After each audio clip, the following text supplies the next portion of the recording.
Welcome everyone to the webinar Moving Electrolysers into the Gigawatt Scale. We are live. This event is jointly organized by the Fuel Cell and Hydrogen Joint Undertaking from Brussels and the Institute for Sustainable Process Technology from Amersfoort, the Netherlands. My name is Bob Wind. I'm your moderator for today. And we are live, as I said, from the studio here in Amersfoort, the Netherlands. This event will consist of two parts. Part one will be hosted by the Fuel Cell and Hydrogen Joint Undertaking and will be led by my colleague Bart Biebuik from Brussels. And part two will be led by myself here from the studio in Amersfoort, the Netherlands. Now, the Netherlands is well positioned to take the lead in the green transformation of the heavy chemical industry, since we have lots and lots of offshore wind energy and we do have large consumer centers along the coast, the big clusters of chemical industry. Andreas Tinkate, you are Program Director, System Integration at ISPT. Why is it necessary that we make that step toward gigawatt scale? Thank you, Bob. Yes, so I'm really happy that we're able to host this session today, and what we see that lies ahead of us is a transformation that we need to make that is unprecedented. Only this week I saw another presentation on scenarios looking forward, and we have to scale down the fossil consumption in the world and find alternatives. And we believe that green hydrogen is a key element to enable that transition. But the scale at which we need to reach that, and need to reach it rapidly, is also unprecedented. So therefore we find it's very important to really consider how do we really going to bring the gigawatt scale technology into practice. And I'm very happy that we are able to discuss this today at a global level, because it's a global challenge that we all are facing. So I'm looking forward very much to the session opening by Bart and his colleagues, and then we will follow up. So I will hand over now, and we will hand over to Brussels, and we'll come back to this. One moment. Thank you, Andreas. It's wonderful to have an audience from all over the world and also speakers from all over the world. That's really an honor, all connecting to the studio here in Amersfoort, the Netherlands. So Bart Biebuik, my colleague from Brussels, you are Executive Director of the Fuel Cell and Hydrogen Joint Undertaking, a public-private partnership between the European Commission, Hydrogen Europe and Hydrogen Europe Research. The number 8 challenge within the mission innovation of the Paris Climate Agreement is on hydrogen. You're working on that on a day-to-day basis, I know that.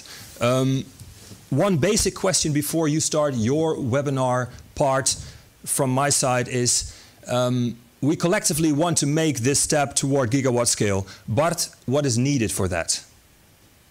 Thank you very much, Bob, for the very kind introduction. And also, hello, Andreas. First of all, before I answer your question, it's really great to have this very important webinar today. And also, congrats to Andreas and your entire team, really, with your pioneering role that you take in really start to look into how can we move into the gigawatt scale. And I'm really looking forward to see the entire results of the study later on during this webinar. On your question, Bob, on what will be required to go to the gigawatt scale, well, I believe I have 4 fantastic speakers in my panel.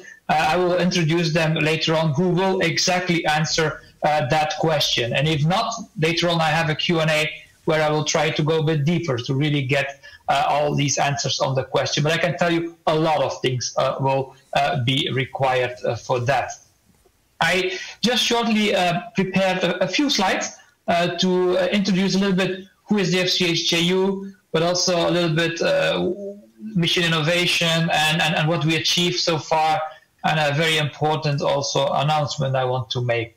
The FCHJU, our slogan that we always use, and I hope you can see my screen now, is that making hydrogen and fuel cells an everyday reality. And that is what we have been doing since a couple of years now, since 2008 to be very honest. And we are doing that together with partners. We are a public-private partnership, and we have 3 very important partners. On the one hand, we have the industry grouping, which has around 150 members, also a lot of SMEs. It's very important because a lot of innovation comes from SMEs. On the other hand, we have Hydrogen Europe Research, which is a research grouping, 80 members well spread across entirely Europe. And then we have in the middle, the most important, I would say, is the European Commission, because of course they give us the cash money in order to support all those many projects. And today we have 263 projects already supported for the combined public and private, because it's €1 for €1 more or less, for €2 billion so far. Mission innovation, well, I'm sure that one of my panelists, Helen Cray, will soon explain much more deeper what is mission innovation. But mission innovation was actually launched the challenge was launched in May 2018 in Malmö. We have now 15 countries working that, including the EU. And that is why we have this session today also linked to the mission innovation, because the objective is to really accelerate the development of the global hydrogen market by identifying and overcoming these barriers to the production, which you have been studied, to production, but also distribution and storage, and the use of hydrogen at a gigawatt scale. And this is the theme of today, gigawatt scale. So this is mainly led by Australia. That's why later on we will have a speech from Australia, with its co-lead by the European Union Commission and Germany. And we have both panelists as well there. Just very shortly, what we have achieved is basically when we started back in 2010 with electrolysers, the first ones was 100 kilowatt scale. And then you see that over the years, we have gradually moved to megawatt scale. And now we just have a call for 100 megawatt. So in 10 years time, we moved from 100 kilowatt to 100 megawatt. But of course, as we know, we are not there. We need to move to the gigawatt scale. So this will be our next challenge. And we will hear later also the very ambitious targets that the European Commission has put forward in terms of gigawatt scale electrolysers. And so we did the preparatory work. We started to go into 100 megawatt, but it's not yet done. A lot of research will still be required. Finally, a very important message I want to give. We will have a European Hydrogen Week from the 23rd to the 27th of November. If you want to know much more what's going on about hydrogen in Europe, please register. The registrations will open very soon, normally by the end of this week or beginning of next week. We will talk about research. We will talk about international cooperation, about the regions. We will have high policy discussions and CEOs and commissioners. And so plenty of stuff will happen in an entire week. So I can only strongly advise all the listeners of this webinar to definitely participate. So I'm stop sharing here, and now I would like to move and introduce actually my first panelist. My first panelist is from the European Commission. It's Helen Cray. She's the head of unit. She's studied French state civil engineer by education, and then graduated in economics and public law at the Science in Paris. She stayed a long time in the French administration to build the Energy Observatory, and then on state aids to the industry. She joined the European Commission and worked successively on various domains of the European transport policy, intermodality, the Trans-European Network, Single Sky, as well as dealing with enlargement and with Mediterranean area. After a few years as a head of operations in the EU delegation to Belarus, Moldova, Ukraine, she joined the Directorate of Research, where now she's building the European Research Council Executive Agency, and then managed financially and legally the EU program NMBP, part of FP7 and Horizon 2020. And now, since the 1st of June last year, she's really heading the unit in charge of designing and implementing the European research policy for clean energy transition within the Directorate Clean Planet, and hydrogen is a very important pillar of that. Hélène, I'm passing the floor to you, and maybe you can share your presentation. And really, it's an honor to have you here. I'm really looking forward to hear the ambitious plan that the European Commission has prepared.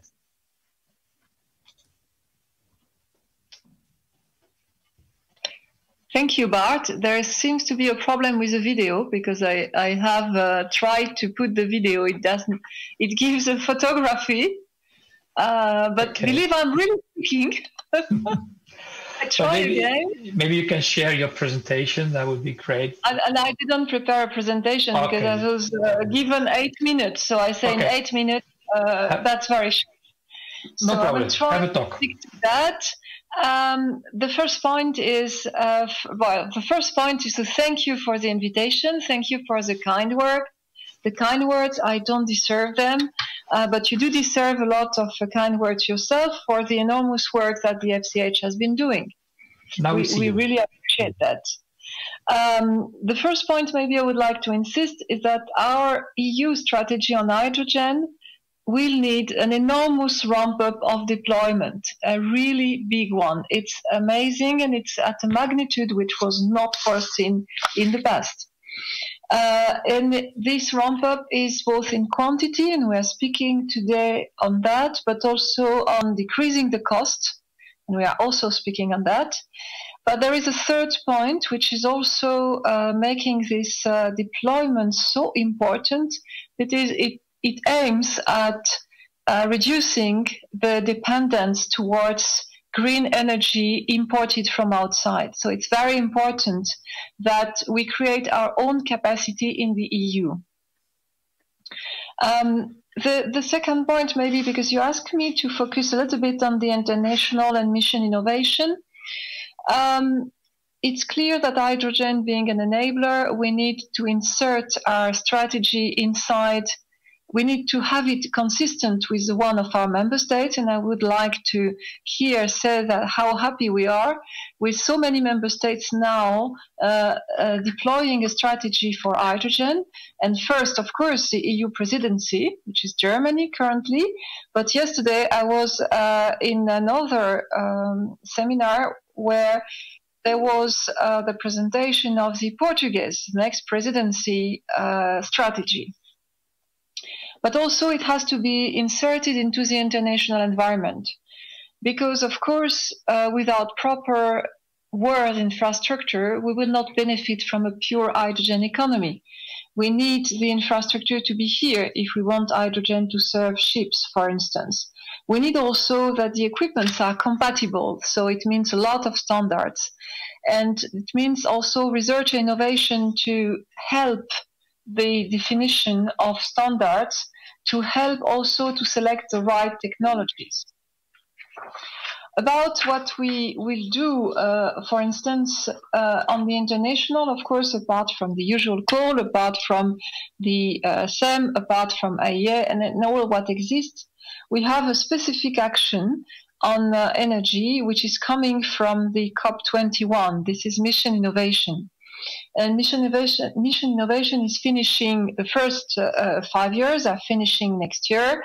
And we have proposed, and it was accepted, to have a second mission innovation, so MI2. Don't think it is a new name for a spy house. It's just MI2. For the fans of James Bond, they will be disappointed. But mission innovation is very serious, by the way. Mission innovation 2 will be focusing on two directions. One is a platform, innovation platform, and the second will be some new public-private alliances, a little bit in the same way that we are doing through the partnership currently. And among these new innovation alliances, called missions. So you have missions in mission innovation. Why do simple when you can complicate the things? It looks very professional. But mission innovation, the missions, they are two very interesting. One is on hydrogen and one is on cities. And of course, you have quite a link between. The mission on the commission within the hydrogen mission. Another priority being, of course, as Mrs. van der Leyen mentioned, the hydrogen valleys. But the problem with the big electrolyzer, it's not only to find the money to make them working, it's to make them working well and delivering a competitive green hydrogen.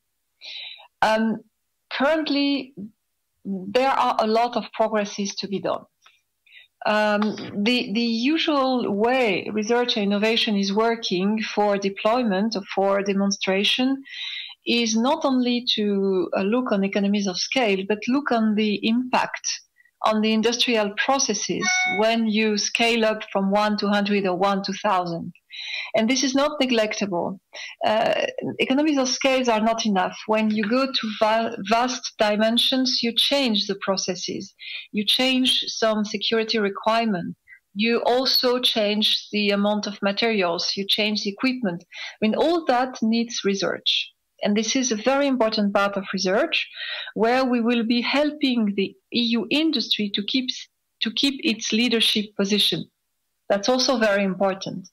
Defining new industrial processes and new equipment and how to scale up is also helping our industry to remain or to become more competitive. And you know that the competition will be very acute.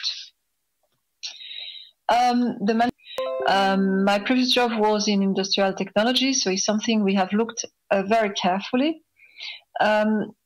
We need to financially de-risk the investment in electrolysers, and this is important. And that is very visible. But we need also to technically de-risk, and this is something very concrete, where investors need a guarantee that the technology will be the right one, and that's where research is so important, and that's where the FCH, which is working with the industry, is so important. The technological risk is a criteria that a banker face difficulty to analyze, but the FCH can provide with results on that and help. That's why, again, the participation of the industry is so important, and also the exchange of the information and the results. Not to infringe, of course, the commercial secret, that's not the question mark, but to help disseminating the lessons learned. So that will help also attracting investment. I think I have done the 8 minutes now. Sharp, isn't it? Exactly. Thank you so much. And I would like to thank you again for the invitation, and to confirm that we remain extremely committed to develop a clean hydrogen economy and to use it for matching our objectives on decarbonization, which have been even more stringent now. Thank you very much, Bart. Thank you very much, Helene. And it's great to see these ambitious targets, or the ambition that the European Commission has towards hydrogen. I'm very happy that still research plays an important role. And it's not only about scaling up, because I believe research we need to keep doing. And yeah, who knows, the FCHJU could maybe your 007 in your new mission innovation movie. Anyway, let's move to the next speaker. The next speaker is basically from Australia. So as you know, in the mission innovation, Australia is leading this innovation challenge number 8. And I would like to kindly introduce you the Councillor Alexander Cook. He's a Councillor for the Industry, Innovation and Science. He is based at the Australian Embassy and permanent mission to the European Union in Brussels. So we don't have any problem with the time zone here. Dr. Cook manages the relationship between Australia and the European countries in relation to innovation, industry, science, research, education, and resource matters. And he also needs to advance the portfolio's interest across Europe and facilitate bilateral relationships and dialogue between Australia and the European countries. And that's what you're doing exactly today, enhancing this dialogue. Mr. Cook, it's a great honor to have you here, and I'm really looking forward to hear what Australia is doing on hydrogen. I hear so many positive news from down under. I'm looking forward to hear all the details from you. The word is you. Excellent, thank you, Bart, and I'll seek to share my screen, and please let me know if there's any issues with me doing this.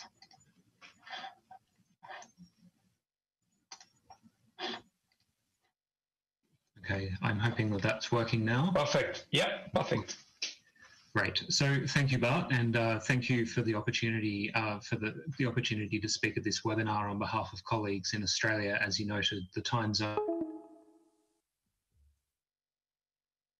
between the US, the EU, and here is always hard, but so welcome from Brussels. Today I want to talk about the work that Australia is doing to take a strategic approach to building its potential as a hydrogen exporter, and to focus on the work we have been involved in to facilitate the deployment of hydrogen into the global energy market. As a resource-rich economy, Australia is well situated as an energy producer. We believe there is a huge opportunity for Australia to produce hydrogen to deliver for the world's energy needs. We have a mix of all the key ingredients needed to be a major global player in a thriving hydrogen industry: abundant land, abundant energy resources, and extensive carbon storage reservoirs, coupled with long-standing experience and an excellent track record and reputation as a global energy petajoules of sunshine per year in total, which is about 9,500 times more energy than we actually use. We also have extensive fossil fuel energy reserves and stable carbon storage sites, ideal for fossil fuel-based hydrogen production, which is one element of our strategy. If you add together these carbon and energy storage resources that could be used to make hydrogen, coupled with long-standing experience in energy and resource extraction and production, and our excellent track record, we think the potential is looking very big indeed. So recognising this opportunity last year, all Australian governments, including our state and territory governments, came together to develop a national hydrogen strategy. This process was led by our Chief Scientist, Alan Finkel, who over the course of the year engaged in an intensive process of consultation, including a visit to Europe in February 2019, which include travelling with Noé van Holst, who I think you all know.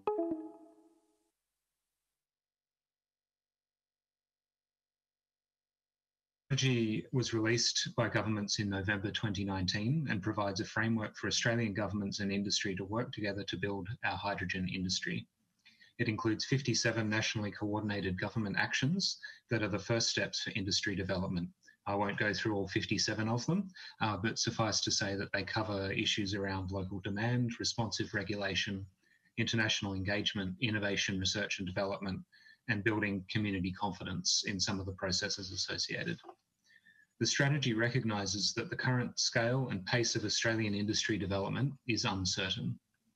As a small and geographically distant country, the industry in Australia is heavily dependent on international market growth rather than a push by us in a certain strategic direction, a certain single direction. Accordingly, the strategy focuses on building Australia's comparative advantages and equipping Australia to scale up quickly as the global hydrogen market grows, but without risking overcommitment in an industry that is still maturing. This approach involves taking action now, but accepting that we will need to keep changing in response to market and technology signals. So our strategy sets out a pathway for industry growth that will help realise our potential as a hydrogen exporter in a market-driven way. This pathway occurs over 2 phases. In the first phase, which is already underway, our objectives are to advance priority pilots, trials and demonstrations to create and test and prove Australia's clean hydrogen supply chains, and to develop capability for rapid industry scale-up when the opportunity is there.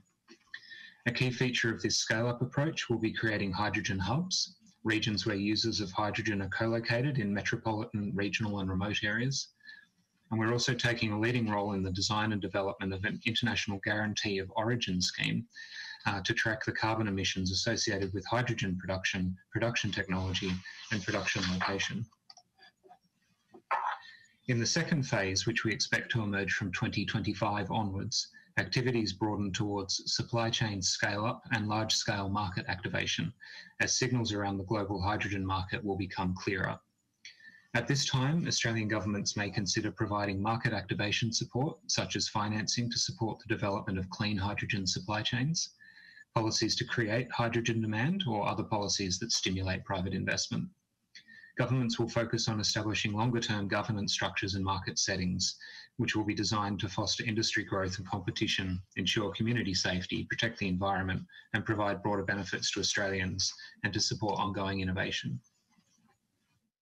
So to support hydrogen industry growth, the Australian government has already provided over $500 million in funding support as part of the launch of our hydrogen strategy. This funding includes our commitment of $370 million of funding through ARENA, our Australian Renewable Energy Agency, and the Clean Energy Finance Corporation, which is our green bank, with financing being directed specifically for hydrogen, alongside over $150 million of existing Commonwealth commitments towards hydrogen research and development, feasibility studies, demonstrations, and pilot projects. Going to electrolysers specifically, in April 2020, ARENA ran an expression of interest round that was worth $70 million for electrolyser projects. We received 36 expressions of interest in July this year. 7 shortlisted applications were then identified, and they're now in the process of going through a full application process, which will be due in January 2021. Of these projects, all are well developed. They all involve deploying 10 megawatts or more in terms of their electrolyser capacity, made up of various end users. The ultimate aim is for ARENA to provide financial support to 2 or more of these projects, and all applicants will also be considered for financing through our Clean Energy Finance Corporation. And I'd be happy to go through some of these in more detail if there's interest at the end. On top of this existing support, the Australian government announced only a few weeks ago a $1.9 billion investment package for future technologies to lower emissions. This includes $70 million to support hydrogen industry development and activate a regional hydrogen export hub that will advance the development of international supply chains. And again, I can go through more detail of these if there's interest. And following the release of our hydrogen strategy, the government has also announced recently its low emissions technology statement, which outlines 5 economic stretch goals for priority low emissions technologies. They sound very similar to the missions that Helena mentioned. In the context of hydrogen, these goals will include getting to production of H2 under $2 to Australian dollars per kilogram. Based on modelling done here in Australia, at under $2 per kilogram, hydrogen becomes competitive with higher emissions alternatives, which will therefore lead to a major shift in the market. Getting to this target will be key to unlocking demand, and by setting long-term goals, will provide confidence in the market that these broad technologies are a priority for the government as part of our efforts to lower emissions.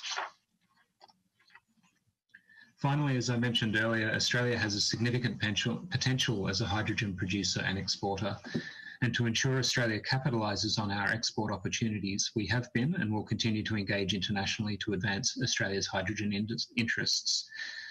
Mission innovation has been mentioned. I'd also mention some bilateral activities that we have underway, including with Korea, Japan, and Singapore, and most recently, a letter of intent that was signed with Germany.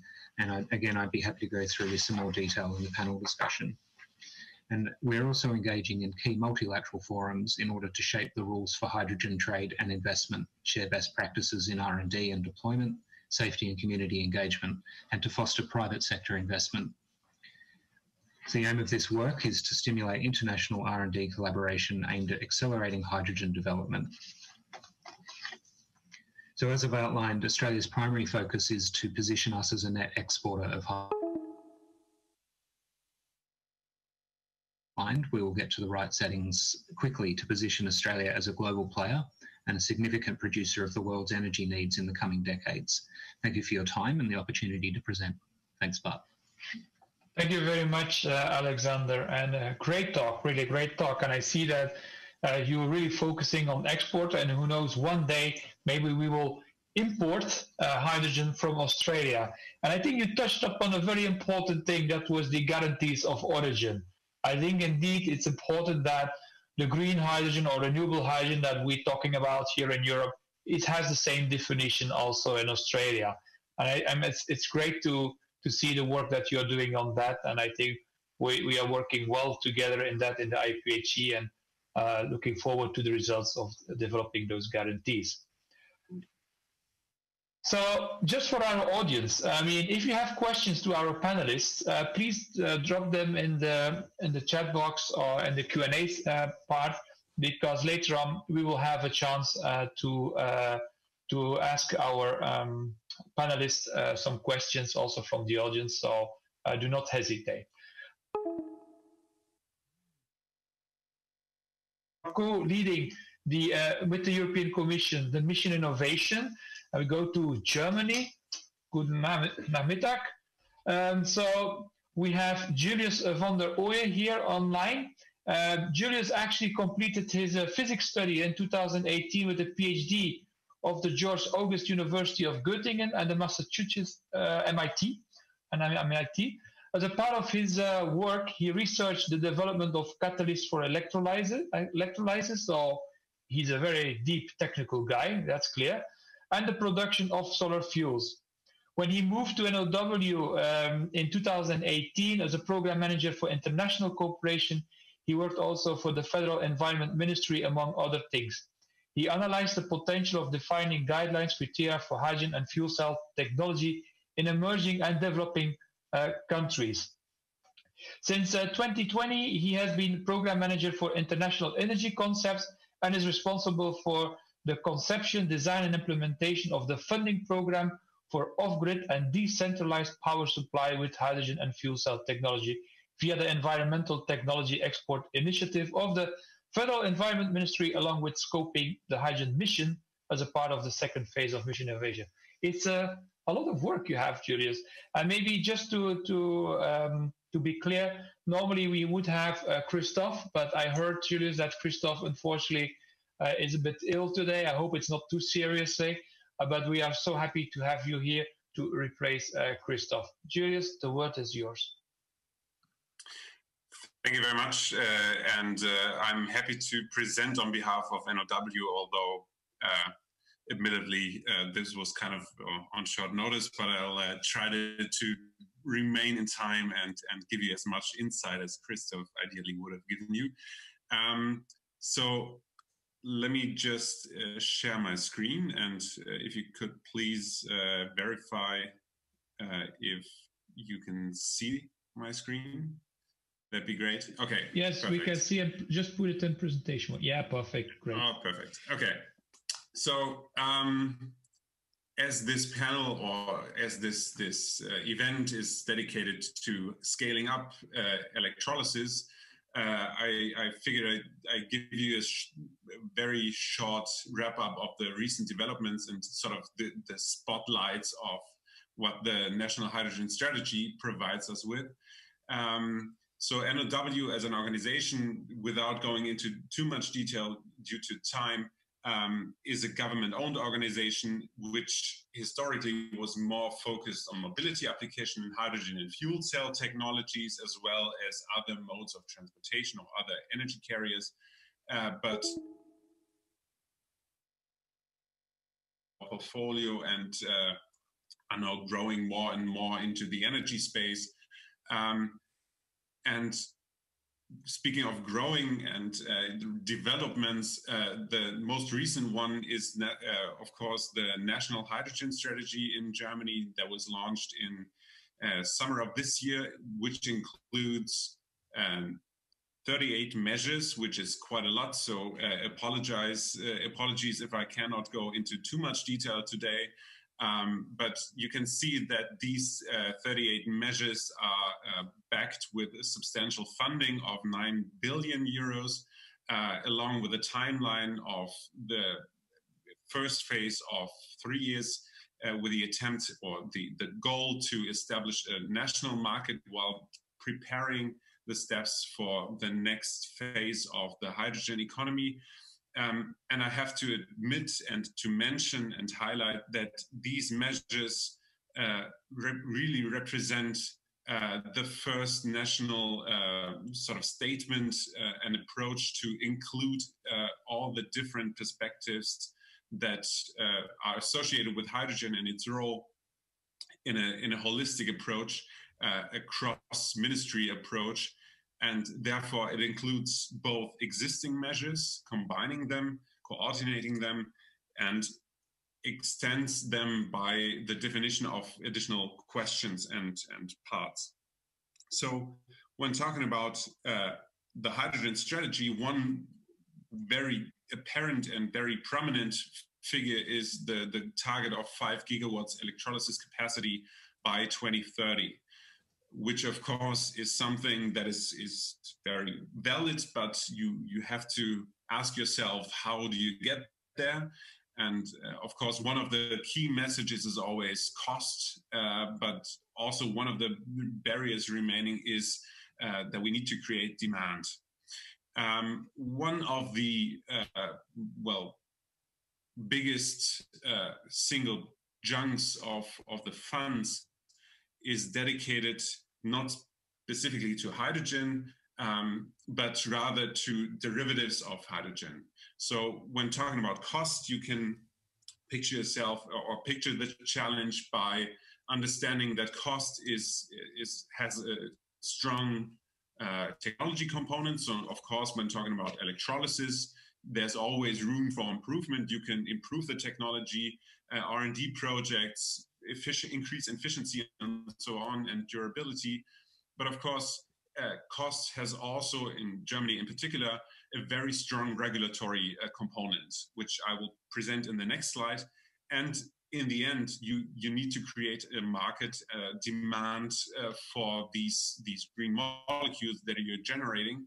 And since we are talking about significant challenges coming to carbon neutrality in 2050, one of the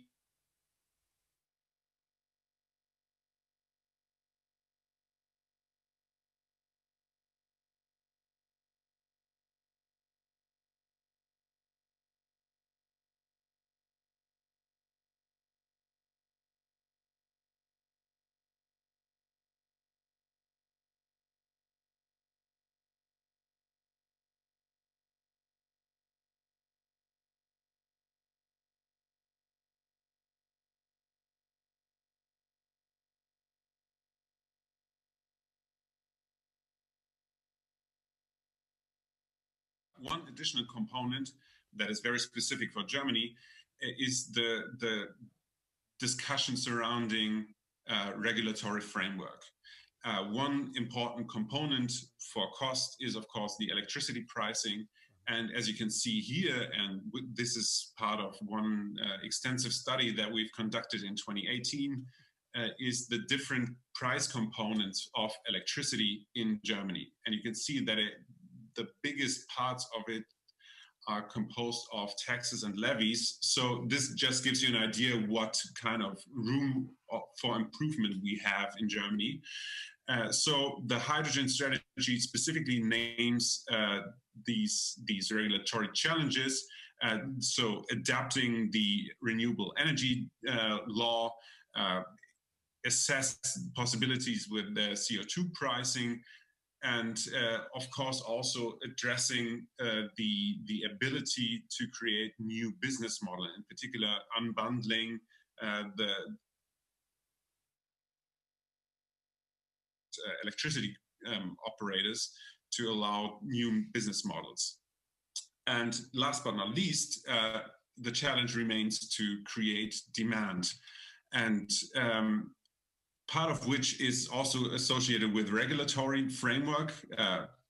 Europe being an integrated market and Germany being integrated in European law and directives, the Renewable Energy Directive represents one of the key areas where we hope to, by ambitious implementation of the Renewable Energy Directive, we can be able to create production capacities of 2 gigawatts for the next years. So already representing the kind of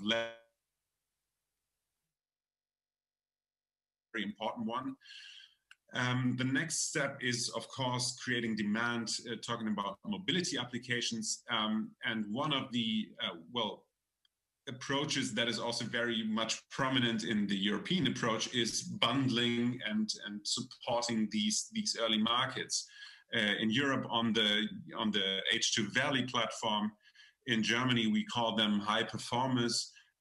Through bundling and combining and linking different applications, cross-sectoral applications with foreseeable demands to really trigger these initial developments that in the end can enable these first self-sustaining models.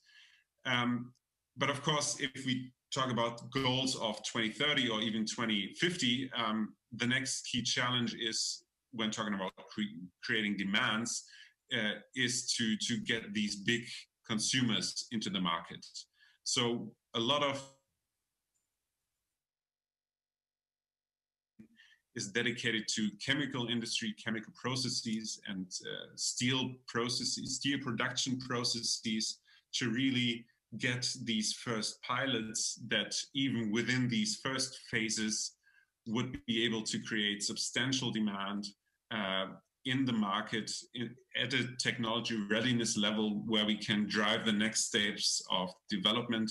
So just to give you a number, the existing market of 55 terawatt hours for hydrogen within Germany would already represent a substantial market if we can manage to partly meet this existing demand through green hydrogen.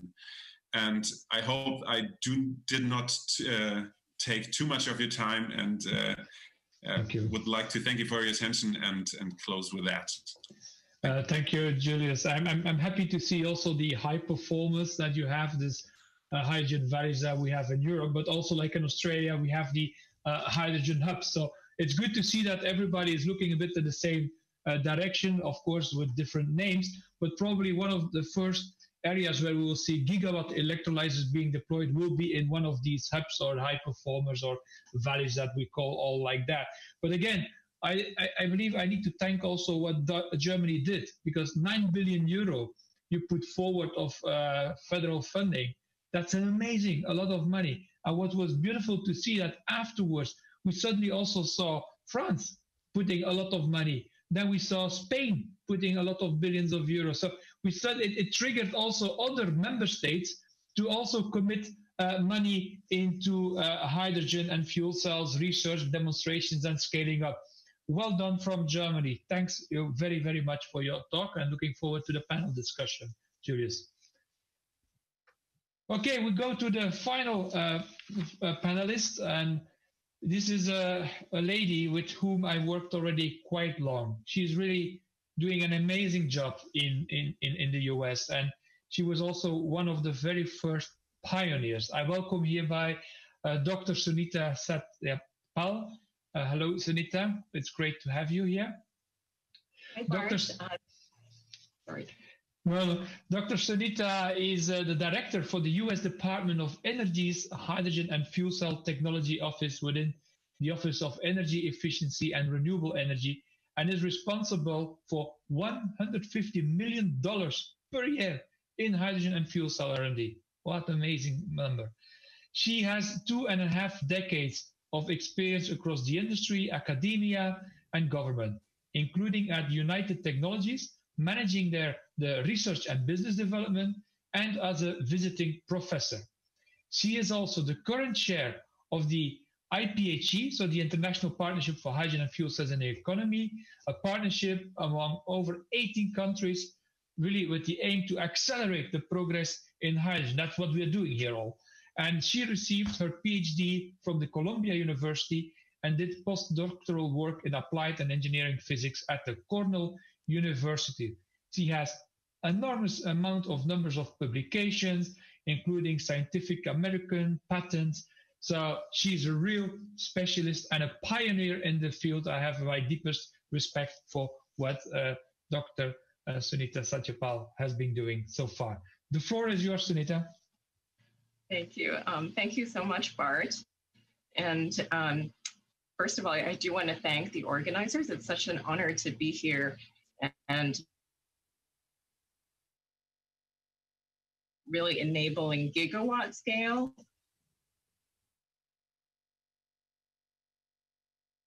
More of a pioneer, many of you in Europe. So I will share my screen and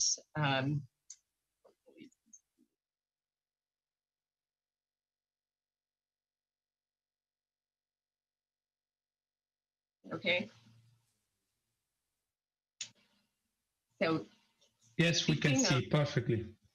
Of scale, I will start with our H2 at Scale initiative. Concept, as in many countries, is sector coupling. So hydrogen really allows you to couple and decouple from primary resources, from the grid, inject into the natural gas pipeline. And I think, as we all know, getting to scale, the multiple end uses of hydrogen is what can help drive economic viability. So in the US, we produce about 10 million metric tons of hydrogen, mostly from natural gas, about 1/7 of the global supply.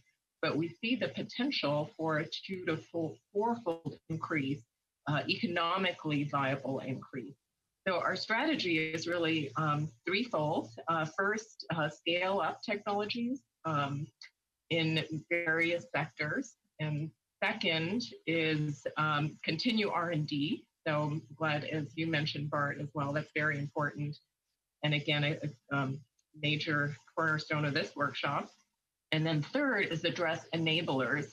So especially harmonization of codes and standards, safety, supply chain, workforce development, and so forth. And so we're addressing a very comprehensive portfolio.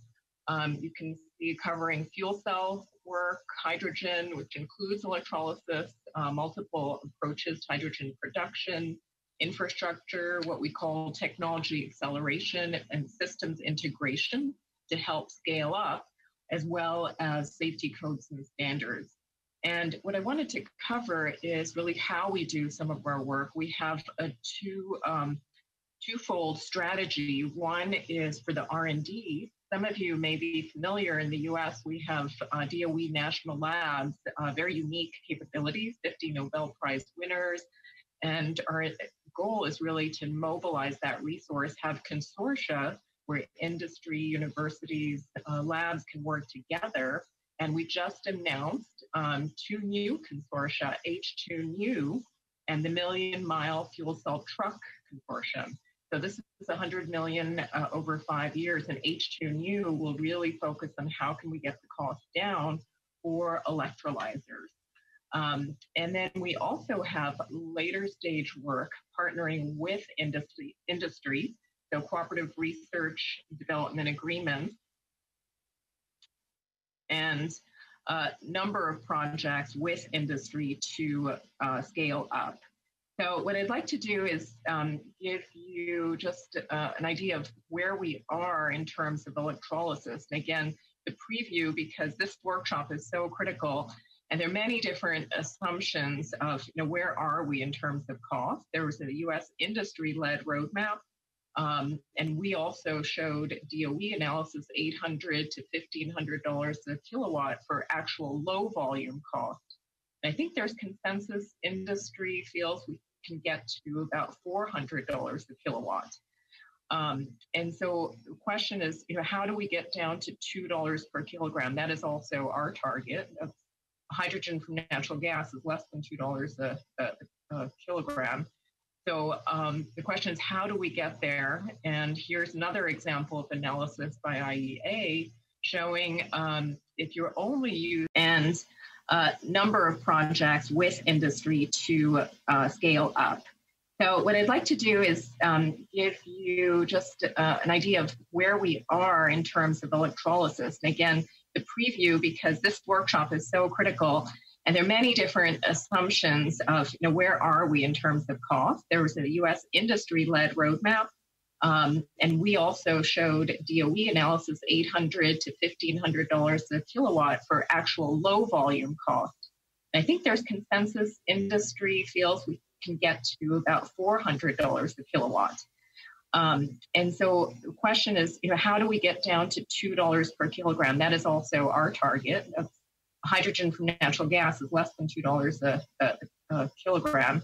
So the question is, how do we get there? And here's another example of analysis by IEA showing if you're only using the electrolyzer intermittently, the levelized cost can be really high. And so our goal is to get to high utilization, the circle here.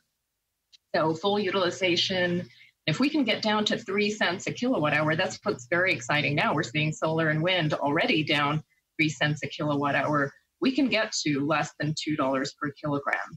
And so that's one of our key goals, I think all of us collectively. And today, though, we are at about $5 to $6 per kilogram. even at 5 to 7 cents per kilowatt hour, so even at low volume. And so what we do is we have a lot of analysis, and again, very excited to see the results of this workshop. This is just one example, again, a little details, but the key message is the green, most of that cost is the cost of electricity. And you can look at many different scenarios here, reducing the capital cost, improving the durability to 10 hours. And the key message, again, is we can get to less than $2 per kilogram. And so what we do is look at the next level of detail. So where do we reduce cost?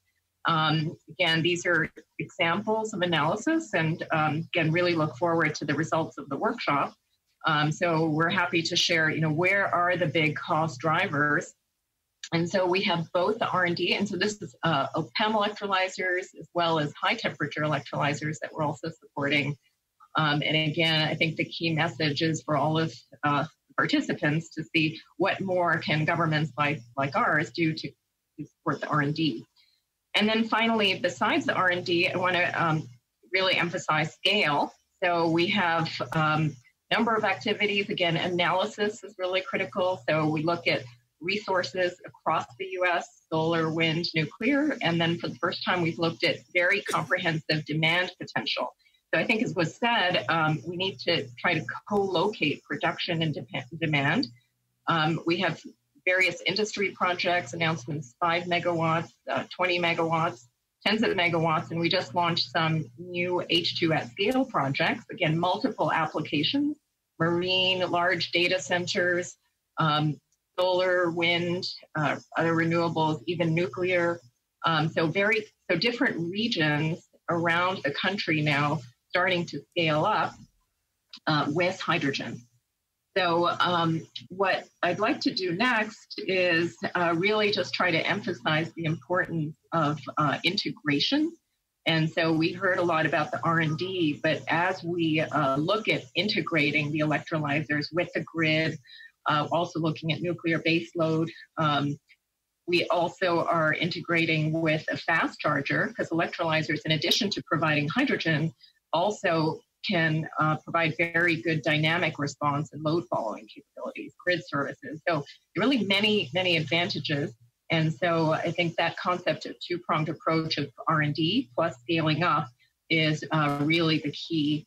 And then we, I think in the spirit of collaboration, again, just wanted to thank the organizers.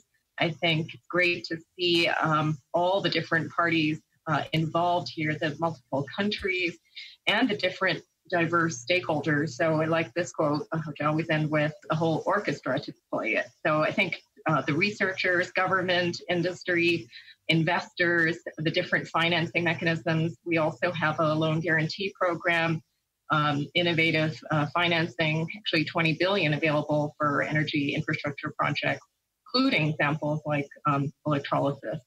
So we have a lot of resources here, and I'm sure Bart will share the information, but feel free to save the date. We have similar, my program is very similar to Bart's, and so very long-standing collaboration, as well as Germany, the Netherlands, Australia. Bart already mentioned IPHE, National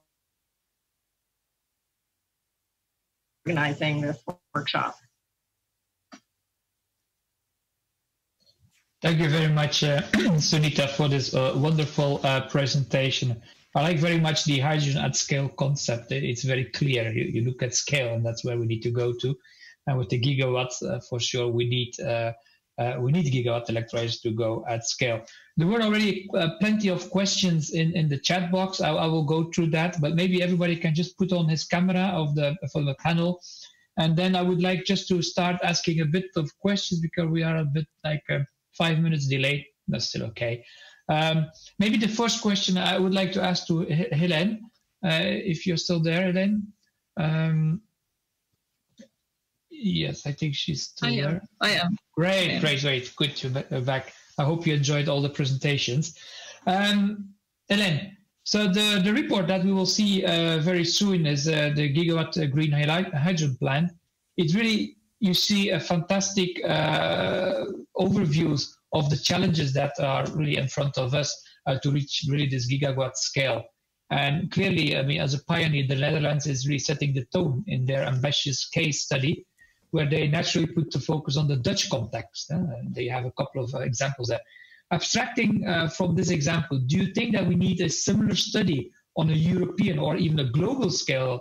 Do you see any scope to propose a similar study, for example, under the Mission Innovation 2.0?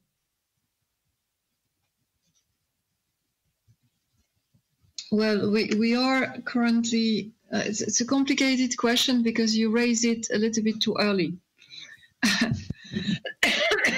We are in the middle of the, yes, we are in the middle of the interinstitutional process on the work program 21-22 for Horizon Europe. And as it is inside the interinstitutional process, the discussion between the Commission and the Member States, I cannot answer. I can take note, but I cannot answer. You are yourself helping us to define the SRIA and the work program for the hydrogen partnership. So that could be also a proposal you could put in that. But I cannot say anything whether we will take it on board, we will support it on board, because again, we are not at a level where we can say something. Exactly. And I'm really sorry for that. No worry, no worry. I can only try. Huh? So, Alex, Alex, to the government of Australia. Australia and Germany, you just signed an agreement on last month on the September 20th for joint feasibility study to investigate the supply chain between the two countries on hydrogen produced mainly from renewable energy. What are actually the Australian plans regarding the installation of electrolysers by 2030 in terms of covering domestic demand and export? About which kind of number do we talk about? Thanks, Bart. And yeah, so as you noted, we have only just signed this this declaration of intent with the German government, and we're in a process of identifying the stakeholders on our side as part of the consortium of researchers and industry that would be involved. This is a feasibility study, very much to see what the opportunities are over the next 24 months, which will cover a range of different activities, including questions around electrolyser need. We're taking a very much a technology neutral approach. As I outlined, we are agnostic about whether the source of the hydrogen comes from clean or green hydrogen, as you might call it, noting that that's a contentious concept versus through carbon capture and storage. And so we wouldn't specify in advance the amounts at this stage. The purpose is to create as much demand and make sure the conditions are working as well as possible so that others can identify their targets, which we've seen happen in a lot of other economies, and work to those. Thank you, Alex, for the explanation. Just very quickly, there was seems to be a very urgent question from the audience. They were wondering, in Australia, do you have enough water to produce all the green hydrogen through electrolysis? That is a good question, and we looked at that in our in the hydrogen strategy. I won't go into the detail of the numbers that are there under the various scenarios. We think we do, but it obviously depends on the technology that's used and some of the technological issues that happen when building electrolysers at scale. So that's a bit of a non-answer, but we think we should be able to manage with this issue. Okay, great. So no need to worry. To Germany, well, clearly, I mean, Germany is considered as really a technological heavyweight in the electrolyzer industry. Could you tell us a bit who are really your leading electrolyzer OEMs in Germany, and what is their manufacturing capacity? That would be very interesting to know. Yeah, so this is something that is also quite hard to put in numbers that are citable.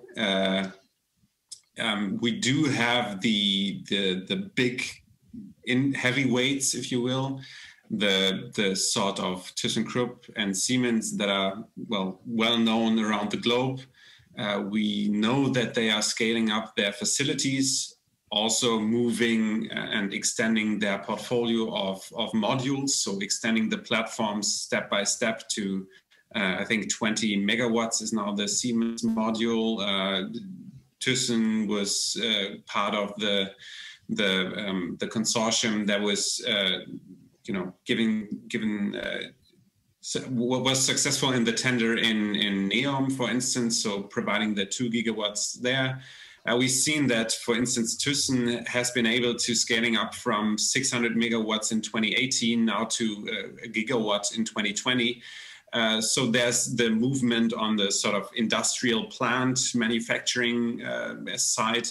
But additionally, you also see these small, niche actors coming into play. So you have your Inapta, you have your Sunfire with solid oxide electrolysis, more at the end of the technology that is able to scale up through automation rather than these chemical plants, and thereby reducing the auxiliaries. So you do have 2 pathways, if you will, to scale up and reduce cost.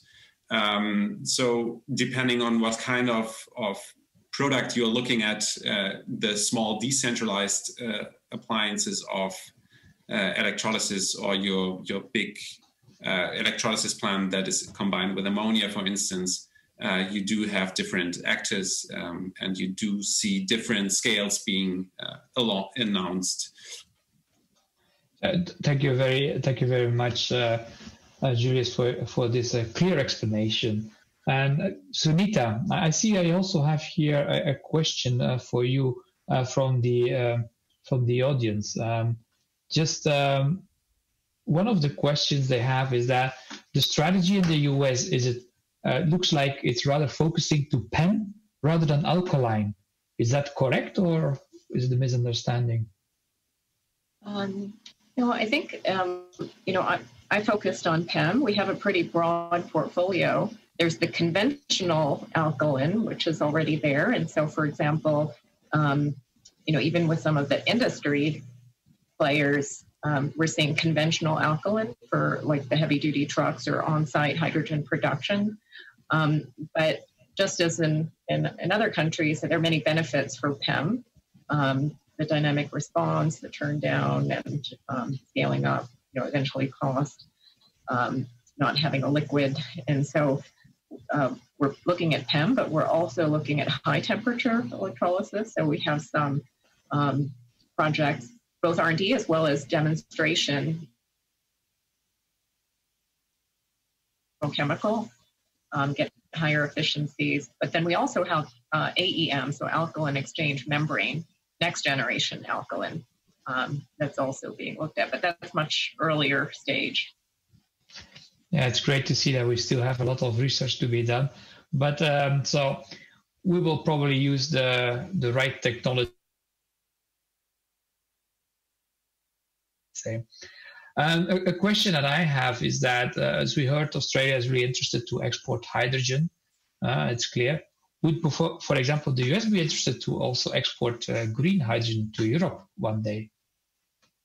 Yeah, it's definitely something that, many countries are looking at that have resources. So we're such a major LNG exporter now, which local Australia and BC and France and others, just on this whole concept of the facilitating international trade. So the certificate of origin, and as you mentioned, Bart, the developing a common analytical framework. So not so much, dictating or mandating what the emissions needs to be or what the greenhouse gas footprints should be, but how do we harmonize that analytical framework? And so I think definitely as we see other interest in hydrogen carriers, whether it's liquid hydrogen or liquid organic hydrogen carriers or ammonia, I think, all of that total life cycle emissions is also going to be critical. So ability is definitely an opportunity. Okay, great. Looking forward. A question from the audience also to the European Commission, to Helen. The question is, are the national targets of Germany, France, Spain adding up to the EU 2024 6 gigawatt targets, respectively 40 gigawatt in 2030, or are we still missing quite a lot to reach the EU targets? So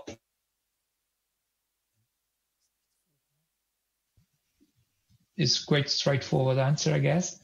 Yes, sorry, I was muted. Again, I have... Okay, No. I will answer it in the two ways. The first thing is, yes, of course. The second thing is, we don't, I mean, I'm not sure that the right economic model will be to have some countries feeding the others, because we have to take into account the carbon record of the transport. That the same, for instance, for batteries. I mean, it's not worth to use non-green electricity for batteries because the overall carbon record is not positive. So that's the same. And that's why we would like also to encourage production or supply of hydrogen in the Eastern and Central Europe. That was one of our main remarks, let's say, in the discussion on offshore energy. So it's important that we have a kind of a cohesion vision of the EU. For us, it's critical that hydrogen, and you know the story, Bart, that hydrogen could be produced from renewable energy in almost all the countries, because it's not sustainable to carry it for a very long distance. It could be necessary, but it's not the best model. And that we could also look again at the hydrogen valley, where you could have a kind of local grid in a way. Yeah. So it's a half and half answer. It's not purely yes, purely no, but it crosses with other policy domains like cohesion and efficiency of the overall value chain. That's a very good answer. I fully agree to that. Maybe just a following up question a little bit is that, well, you know, Europe is considered one of the world leaders in electrolyzer production, and we just heard Germany about all their OEMs that they have. What, in your opinion, would be really necessary to build the first gigawatt plant in the world on the European soil? How could we realize that? Bon, I'm a bit, we say in French, bâtir des châteaux en Espagne. It's inventing things, but let's say we need to convince the investors. For that, we need the support of member states, because we need some guarantees. So we need the financial side. And we need also to do improvement and to that this type of infrastructure is delivering improvement and is replicable. And that's, by the way, the principle of IPCEI, which are going to be launched for hydrogen. So it is to adjust the company market could deliver so much improvement that it benefits to all the to do the same. So the idea is to transform a little bit such a big project into a visible and demonstrating project. If it is possible, I don't say this is the only way, but if it is possible, that will help reproducing the process. And of course, in that case, should be a European approach and a European, let's say, investment funds, and not being exclusively. The audience has a question here again for Australia. Actually, for everybody, what I think is very applicable for Australia is that what is a promising hydrogen carrier of long-range transport? Is it liquid? Is it other chemicals? What is the view as on Australia? Because clearly you will do the export. So I think that's something we definitely need to look at in terms of the economics in more detail. Ammonium nitrate is one of the possible. We already have a well-functioning export market in LNG, and we would use that sort of model as a similar one to export globally. So we need to look not just as the carrier, a market for exports globally. We've noted in Australia within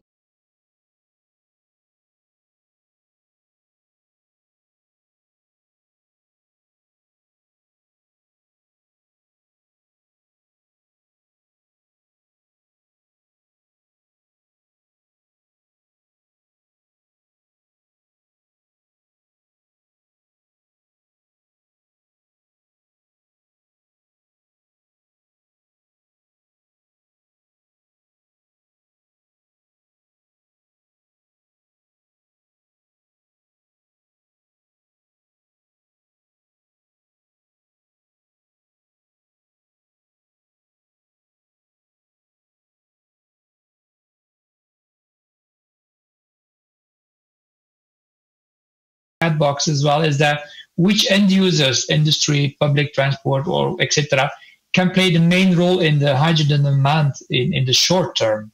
And then a question from my side, I mean, you heard that European Commission said we want to have 40 gigawatt by 2030. This is our ambition. Any similar ambition we can see soon, maybe from the US or higher? I don't know. Thanks, Bart. You always ask the tough questions. But I think, from our side, the US, it's very market driven. So we don't, as you know, set targets. So we hear, many times, Japan or many countries have specific targets. So it's really, really market driven. So our focus, again, here I'm representing the R&D side, and how do we enable the technologies to be competitive? So we don't pick the winners or losers. But we're seeing already some of the early markets, even though these are niche markets, for instance, like the forklifts in the US, we funded the early R&D, some of the early demonstrations. Now they're 35,000, and major companies, millions of fuelings per day. In fact, every few seconds, some customers fueling with hydrogen fuel cell forklifts. And there's really growing demand for that, for clean hydrogen. Major companies, Amazon, Walmart, so starting to be cost competitive. So in terms of markets, and we also see, again, it's very state and regional driven. So they're zero emission vehicle and truck mandates now that we're seeing. So I think and it's not just transportation. Our program's much broader. So the data centers, marine, synthetic fuels, like you mentioned, energy storage. I think they're multiple, the true H2 at scale vision. And so I think that regionality of, as much as possible co-producing so we can ramp up scale locally and, local end use is part of the goal there. So that will enable the scale. And then we'll see, I think companies themselves are planning specific goals, corporate goals in terms of gigawatts or amount of emissions reduction. So that's what will drive the ramp up. Great, thanks. Thank you, Sunita. And I think letting the market decide, I think, is indeed a very good way. So it's done. It's over, our Q&A. I would like first to thank all the speakers really a lot for your very valuable contribution into the discussion. I think we're all looking very forward to see the report, to read the report in detail. I will make sure that also you get it. And again, thanks you very much. And let's make it done. Let's get the gigawatt scale, I would say, all together as a symphony. Today was quite interesting. We have a movie, we have a 007, and we have also now music and orchestra. So great. Thanks a lot for everybody to be here. And now I would like to hand over back to the studio in Amersfoort. But before that, I would like really to ask a question to Andreas. So as we heard all these ambitious plans from several countries across the globe, and they are all putting really the right policies in place to make it happen. And I believe that the study that you and your team did and that you will present now soon, it can be realized, it can be done, especially in the Netherlands. But do you believe, Andreas, that your study result could serve as a blueprint for other regions in the world? Or, as I asked already the question also to Helene, should we perhaps do a similar study, but then worldwide? I'm really looking forward to hear your views on that. And by this, I hand it over, I hand back to the studio in Amersfoort. Thank you. Thank you all for joining. Thanks to you, Bart. Very good. Thanks. Thank you also. So, Bart, very kind of you to bring us into the discussion here. So can our work function as a blueprint? I think probably there's several places on Earth people are trying to do these kind of design studies right now. And we made a sincere effort to look at, if we take current day technology, what does it mean? It doesn't mean this is a factory we're going to build, because I think this is a start of looking how to make things cheaper and how to go to lower costs, of course. But first of all, we need to know where we stand, and that's what we will share today. But we are very open to work together, share our results, and from there see which parts we really need to focus on to bring the cost down and how to bring this into a realization. And I think I would like to take very much your offer to heart to work together on this and see how we can bring this into reality. So, great. So actually, very excited to hear about this report after the break. Is this really the first report in which all possible costs of such a gigawatt electrolyzer plant are taken into account? Well, I think there are more. I know there's more studies who show baselines and benchmarks. What we try to do is to build this up together with our industry partners. So we take all the insights that the partners have themselves, and we'll show that a little bit later. So that makes it a very solid work. And with that, I think we extend a little bit beyond what is generally shared as numbers, because we look at what it really costs to bring the factory there, not just the hard cash for the materials, but to build the entire factory. But we'll show more after the break. Yeah, CAPEX and OPEX. Okay, thank you. So Bart, thank you very much for your contribution to this webinar. And as I said in the introduction, this webinar consists of 2 parts. So after the break, we'll take it from politics and research towards the industry. The industry here at the table, digitally and physically present, will shed their light on what is needed to build that gigawatt electrolyzer plant. Also, there will be breakout sessions. You'll all attend one of 3 very relevant breakout sessions. So stay tuned and see you in 5 minutes.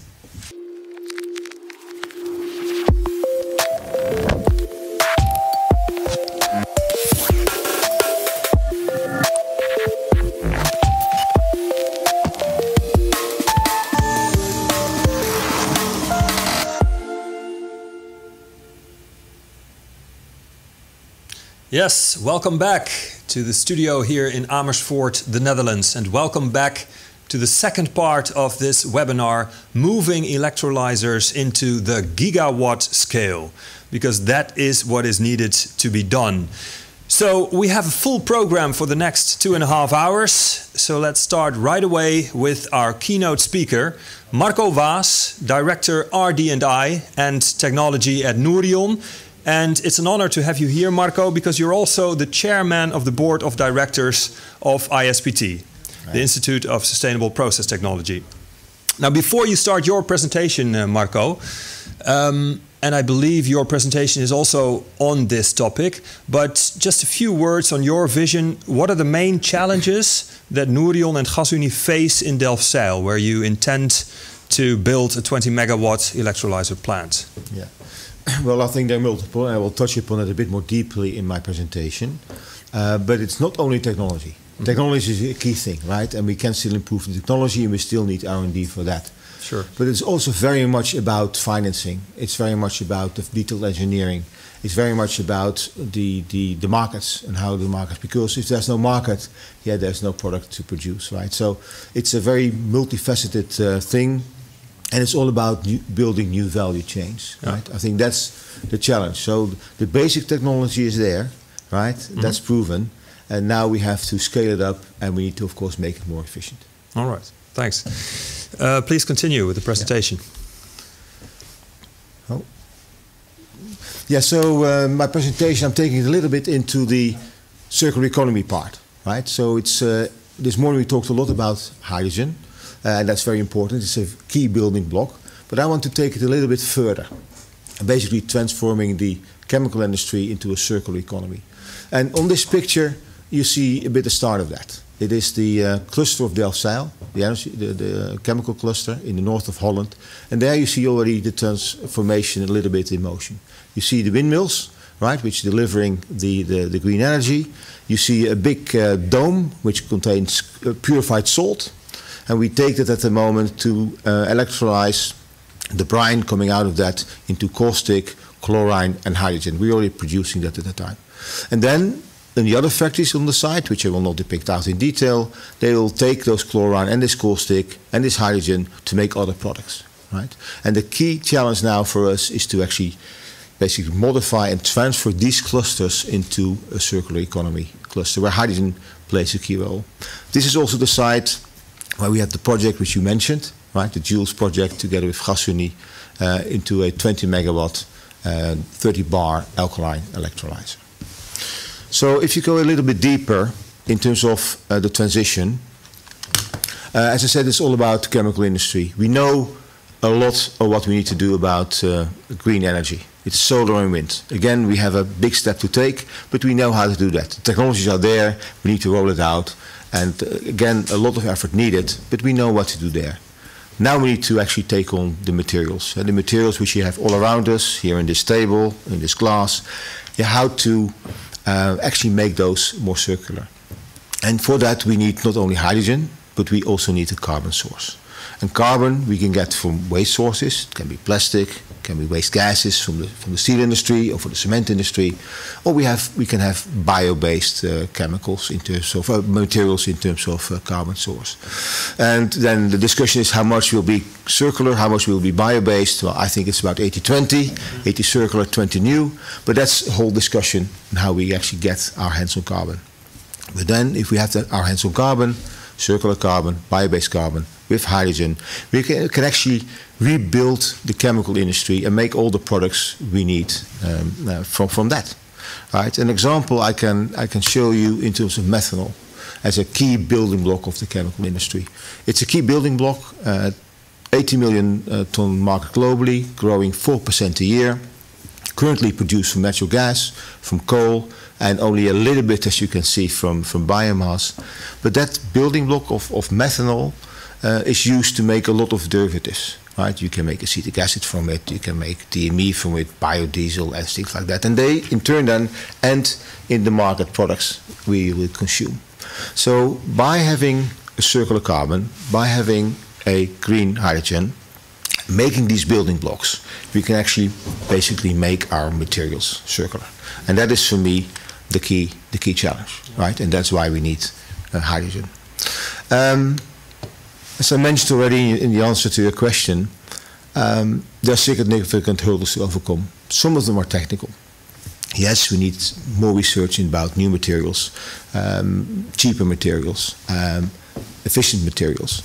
But it's very much also about connecting new value chains. For instance, the steel industry with the chemical industry, the waste industry with the chemical industry, more integrating the energy sector with the chemical sector.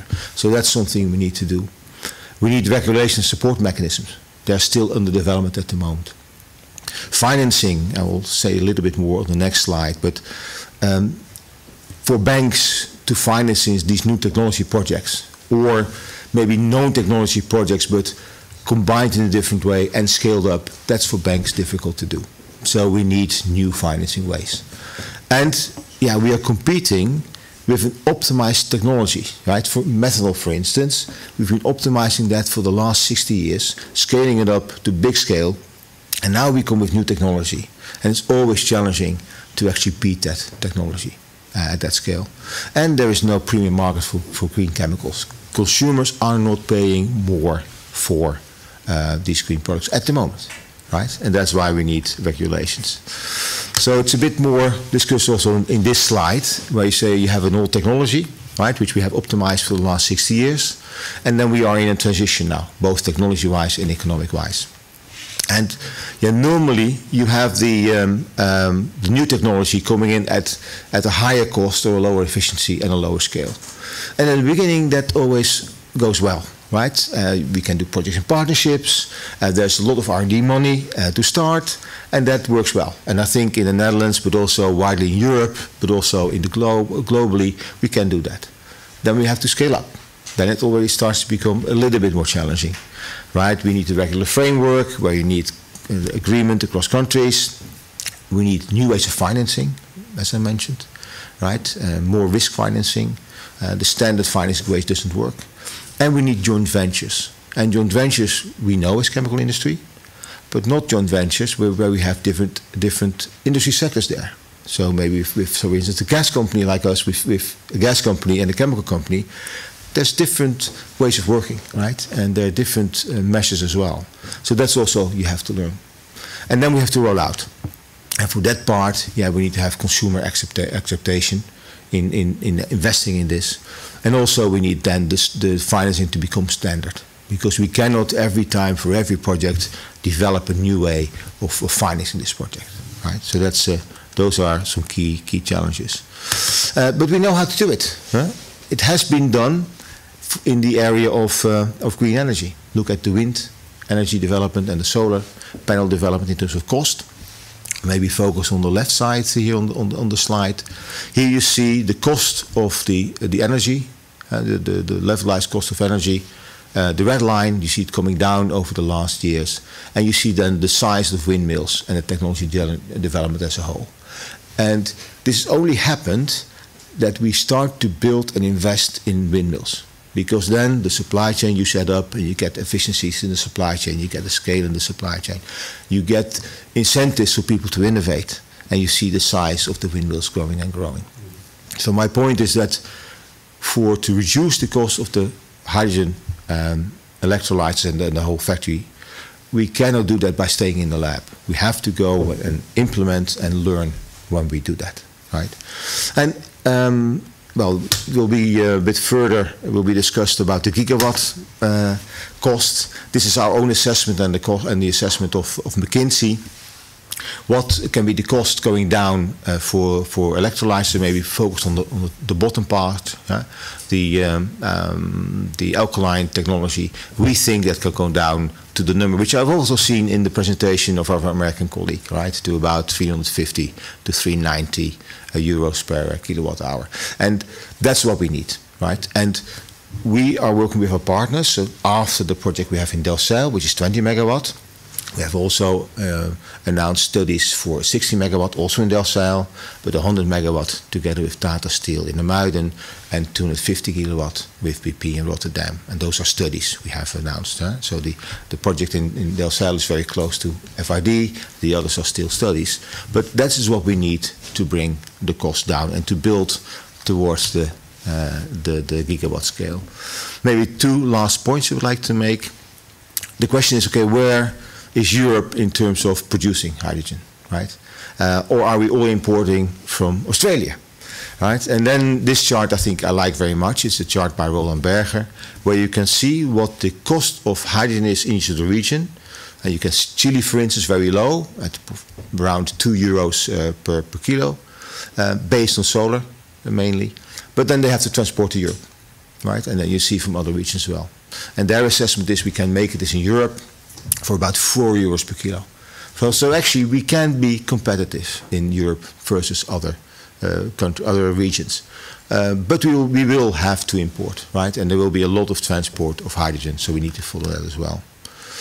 And why this is actually not strange. If you look at also a chart from Roland Berger, where is the wind energy intensity the highest and where is the solar intensity highest? And you see that the North Sea, for instance, on the right-hand side of this chart, North Sea is quite efficient in terms of wind. Not as good as South Greenland, but quite a bit better than South Germany. And on the solar side, yes, in Amsterdam you've only half the sun hours than you have in Morocco, and a bit over a third in Chile, right? So those are the things driving where we should go. So another very important point is that we have a benefit in Europe and the Netherlands with our gas grid. Yeah, it has been clear, shown by the Gasunie, that our gas grid can be used by transferring hydrogen. Of course, the transition is difficult because at the moment we still have gas, right? So while we're reducing the gas, we have to make space for the hydrogen. But that's where we have, and actually it's going right into the whole of Europe, right? We have to maybe make some new connections, but that is actually a very strong point of the Netherlands, particularly, but of the whole of Europe. And then if you look at the Netherlands on the right-hand side of this picture, where do you think the gigawatt electrolyzers could be? Well, north of Holland, Delfzijl, Eemshaven, IJmuiden, Rotterdam, and Zeeland. And that's where the areas where actually the big electricity from the North Sea is coming on shore. So, and that's where also the main chemical clusters are. And we also looked at Chemelot. Yeah? Can you actually make this gigawatt electrolyzer more inland, right? So for me to conclude, basically the transition to a circular economy creates enormous economic opportunities. The next step is all about, in my view, about the chemical industry to make materials circular. There are a number of circular carbon sources we can use for that. A lot of hydrogen is needed to make that work. And like with wind and solar energy, we need to start implementing to scale up the projects and then reduce cost. Right? So we cannot reduce cost by staying in the lab. We have to go and implement. And we need a European approach. Yeah. So I hope I give also a wider answer to your simple question at the beginning. Yeah, thank you. And I have one more question, like circular products. What is the consumer willing to pay for those? Well, what we see is that in certain areas, and you see that, for instance, for plastics, you see that consumers are getting more aware, and you see companies like Unilever clearly taking action. Right, you see for beauty products and health products, you see also consumers to be aware and willing to pay more. But there you see it's only a few percent. Right, it's not the amount we would need to actually fund this transition. So the funding of the transition needs to become from regulation and creating and supporting the market creation. Yeah, a big thank you for this excellent talk, and also the message, like, let's get from the laboratories and let's get started, right? Indeed. Yeah, thank you, Marco. So let's see where we are at the moment when we would build a gigawatt electrolyzer plant right now. What would it cost? What would it look like? I would like to give the word to Andreas Tenkate, Program Director at ISPT, and Carol Xiao, Program Manager, Hydrogen at ISPT. Please take us with you on your journey. I'm excited. Thank you, Bob. Yeah, so it's an exciting journey that we are on actually today. And I must say that looking at the discussions in the first hour, there's a lot that I recognized, and I see Marco's presentation that connects very closely, and I think we all embrace that we need to look at how to make this hydrogen at scale, and at the same time look at how to use that. And this a little bit reflects the background of what we work, where we work at in our institute as well. So I'm very happy to share a little bit of the background of who we are as ISPT, and then of course focus on our research. So let's quickly jump into that. So, Institute for Sustainable Process Technology, we are an organization that aims to support the industry on innovation to become sustainable. And we do this in partnerships and consortia, so we do this together. We have a tight network, so we are trust-based. We try to work to the facts, and we are an independent organization, so we're not tied to a particular party or policy. We try to bring the facts together that we're looking for. And so we are situated in the Netherlands, really in the center. And because we bring parties from all places together, we are particularly on purpose in the center so everybody can reach us easily. So this is where we start. This is what we do. We put down a table, we put chairs, and then we invite people. And then we say, look, we think it's important that there are areas to work on. What do you think? What do you encounter? Or maybe you have nice insights from your science or needs from industry. And with that, we develop programs, and then in the end, we aim to really bring results that make a difference when you really apply it. And by doing so, we really start with a network and organizing partners all around us. And of course, these come from industry, and it's not just chemicals, but also energy or food or fertilizers, for example. And it's not only industry, but it's also other areas, such as the grid operators or logistics, but also local provinces or port authorities, who also are faced with handling the transition and really try to understand from their position what it is that they need to do and how innovation plays a role for them. And of course, it's important to bring science to the table as well. So when we bring all of these together, of course, we start to make ideas and projects, and we also then try to look for public funding. And for example, for the work that we share today, we get public funding from the Ministry of Economic Affairs. So for your understanding, with this set of partners, we look in different areas that we find important. And Marco also mentioned looking at circular economy, circular carbon, for example, and these are all programs that we're operating. And for now, I want to take you into the HydroHub Innovation Program, which is our program where we focus on really understanding how to bring hydrogen at scale. So again, if you reflect a little bit and appreciate our Dutch setting, this is what we were facing about 2 years ago. We had a national climate agreement with promises of bringing gigawatts of power offshore to the country. And at the same time, we have an industry which has a challenge to reduce its emissions and already uses a lot of hydrogen for purpose. And how do you match that? It was fairly obvious that we need to think about how to do that on a gigawatt scale. And this is sort of the backdrop of our program. So in our program currently, we have 3 different projects that are running. On the one hand, we really dive into the technology and understand what we can do with electrolysers. And there we look at alkaline and PEM. So these, of course, are mentioned already earlier and are fairly conventional. But because they are developed in systems that are more aimed at baseload, we really want to understand where are the limitations and how to exceed on that technology. And whatever we learn there, we want to bring to understanding how to go to scale. So we went from technology to scale up, and this is our gigawatt project. And in there, we try to understand from making a design how to drive the cost down. And of course, as was mentioned already again before, when this technology starts to deploy globally, new value chains will emerge. And like what was shown and discussed earlier, we think it's essential that you have an understanding in which conditions your technology has to perform to come to viable supply chains, because only once it reaches the market, will really achieve impact. And of course, what is nice and what is something you can appreciate in our organization is that these projects run side by side. There's some overlap of partners, but also we aim to exchange results between these projects so we get an integrated program. Now, just as a backdrop of our gigawatt project, if we zoom in a little bit, we have again 3 elements that we think are important. We have science that we use to gain an understanding how to make optimal designs, understand learning curves, for example, and look also at how to optimize your design, for instance, under flexible conditions or different regional settings. When you know how to make these designs, then the second part is understanding how to integrate this site. I think system integration was mentioned earlier already, and also for our program it's very important. So one thing we have done is to look really at industrial zones in the Netherlands and let's put it on the table. Where are we going to put this facility? And then discuss with a lot of local partners about that. And in the third part, which we'll go into a little bit in more detail, we try to really make the actual designs.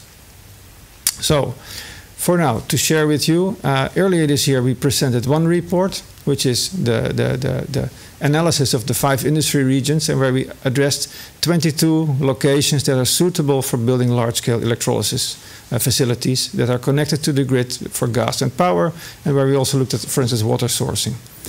The other part, of course, for today, we brought it online and shared with you, is our public report on a baseline for the gigawatt scale plant.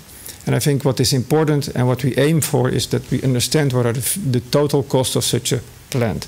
And my colleague Carol here in the studio today, she will take you more into the details of that work. Here you go. Thank you.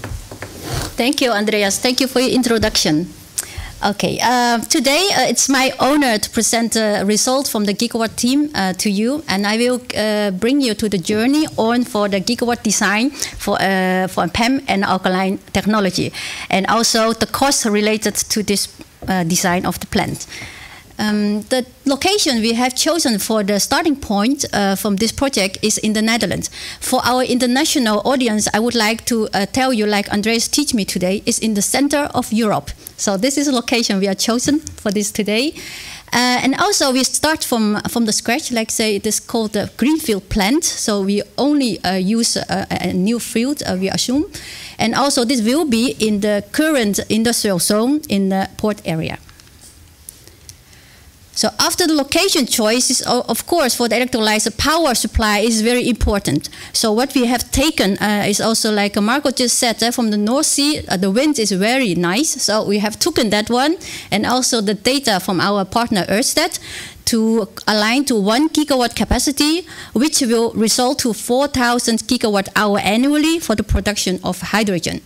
And if you see from the extraction of the graph from 1 month, you will see the flexible power supply, which means to make sure that our load of the production of hydrogen will be assured for 15%, which is needed for the hydrogen quality, but also for the electrolyzer lifetime, especially for the alkaline. So we need backup electricity for that. Well, after the power, we have also, of course, the main key technology to producing hydrogen via the electrolysers. For this project, we have chosen 2 technologies. One is the alkaline and the PEM. Both are very promising to scaling up to the gigawatt for the current market.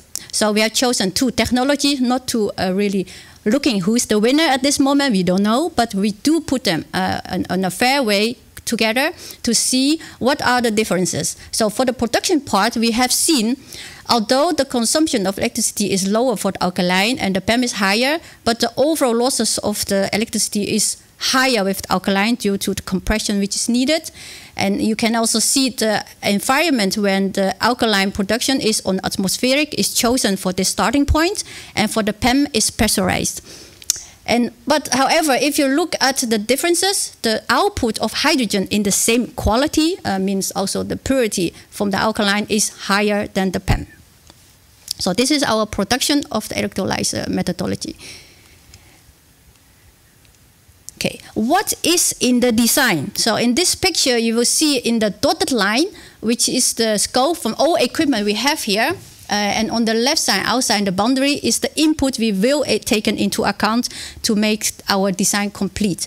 So within the boundaries is our scope. You will take all the step of transformation into account to make sure that from the grid is translated to the voltage we need for the electrolyzer, which is 1000 volt, and also from the AC current to direct current. So what you see here, we need water, of course, to make hydrogen. And that one will be treated with the demi-water treatment unit, is also within the scope. And also the oxygen, which is going by as a product, and the hydrogen. The oxygen will be treated and vented to the environment. And the hydrogen will go through the purification step and the compression step. This is an example of the alkaline electrolyzer design. And then for the purification step, they will be sent to, or either to directly to our hydrogen users or to the hydrogen backbone in the Netherlands. And of course, you also have, except the materials, you also have heat. So what we have here, we have the cooling water available in the design. So it means you can just operate to get the heat out. But of course, there is also an opportunity to feed it back, for example, to Amsterdam, to the area where you live. But in this case, it's outside of the scope, but it's a possibility. So now we know what type of elements and units are needed in a gigawatt scale, but it's a really big, large plant. So we really have to do more than only having the equipment in place. So what we call is we have a modular design approach, which we combine all the units which we think is good for the design. For example, we are combining one large transformers and also a smaller unit for the rectifier and and the separation unit for a few stacks. And you see here an example, a typical schematical modular design for the alkaline. We did this as also for the PEM electrolyzer, but then you will see on the stacks, we have many more smaller stacks for PEM, for example, and no compression needed. Well, and this is a picture probably you have seen many times in the movie, in the introduction. So what you see here is an impression of a gigawatt plant. This is based on the alkaline technology. On the right bottom, you will see one factory of the 3 is open. So it just gives you an impression how does it look like inside. So we have the electrolyzer stack and also the separation unit for hydrogen, oxygen, and also with the rectifier inside the building and the loss transfer from the 32 kilovolt to 1000 volt is also there near the plant.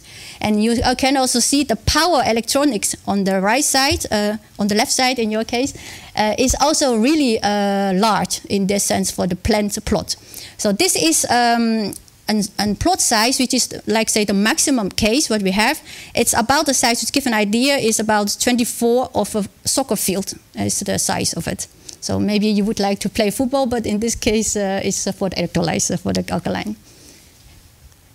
So now we know what we need for the design, but who did the contribution to that? This is really, I have to say, in our project is a team effort from our partners. If you've seen here, we have for each area our expertise from our partners, and they will define and also select the equipment which is needed for the gigawatt scale. And just an example is the power supply, for example. This our partners contributed to it, but also for the stack knowledges and the utility, civil and balance of plant. Now we know how the design looks like, but what do we calculate for the estimation? So what we have here in the project, we do take into account the total installed cost. This is the cost which is required to install the plant ready for commercial operation. One of the reasons also why is because we have all partners, most of them, they are the investors or potential investors in a gigawatt plant, so they know what is needed to build a plant. And we are using the common practice of the bottom-up estimation methodology. And this is in about the feasibility study phase. Now, what is the total install cost what we have taken into account? First of all, we have the direct cost, like all the equipment I just showed you, and also the indirect cost. For example, the engineering, the construction supervision. And you also have an indirect cost for the owner, for example, for Nourion. What do they need? They also need supervision, their own supervision, but they also have to pay the grid fee, for example. And thereafter, you also need to take into account this is a new project because nobody built a 1 gigawatt scale yet. So that means the contingency should be taken into account and maybe even in a higher percentages. So this is our approach of cost estimation. Now, I'm pretty excited to share with you the result today. So from the alkaline technology, what you have seen here is that we have a 2-pie diagram. The large one shows the total install cost of the alkaline, which is €1,400 per kilowatt. And if you look at the part which is direct cost, this number of €779 per kilowatt, it's in line with the public reported value like the IEA, the hydrogen roadmap. So, and I just heard a few numbers also during the session from a joint undertaking. It is pretty in line. I'm very happy and excited to tell that we did a good work. And also the stack cost, if you look at the direct cost, it's just a quarter of it. So it means the balance of plant and also the power supply and electronics are also very important. And now I would like to share with you for the PEM technology, the same approach. So we have the total installed cost of the PEM, which is €1,800 per kilowatt. And the direct cost here is €1,000 and €14 per kilowatt. And if you look at the numbers, again, the part of the stack cost, electrolyzer, is about 50%, you can say. And all of them together, like the balance of plant or the utility, this is another half. And you might also remember the balance of plant is including the compression, but in this case is without. So that's why it is smaller than alkaline. Now we come to the conclusion from this part of the project result, Andreas. Now what you have seen is we are really discussing what kind of cost do we need. So I think in this case the total install cost is the approach we have if you would like to have the number and the answer for the investors to have an 1 gigawatt green hydrogen facility. And also the number we have here is based on 2020, which you have the cost from the alkaline, which is €1,400 per kilowatt, and 1,800 from the PEM. Exactly, we are not there yet, but this one is the starting point and also the reference for us from how a design looks like and also what does it cost. And this can we use as a reference. Why? Because we take everything from bottom down, so we know each unit which contributes to the cost. So it means for the coming period, I'm really excited to share with you the next stage and the first result of our project is to going for the advanced design of the gigawatt plant, which we were looking at the cost breakdown and also the cost reduction of the capex of the gigawatt plant and also the OPEX, the levelized cost hydrogen in the next phase. And also would like to invite you in the breakout sessions to think together with us how can we make a smarter, cheaper and a nicer electrolyzer plant in the gigawatt scale. So for now, I would like to thank you very much on behalf of our consortium partner of ISPT. Thank you very much. Thank you, Bob.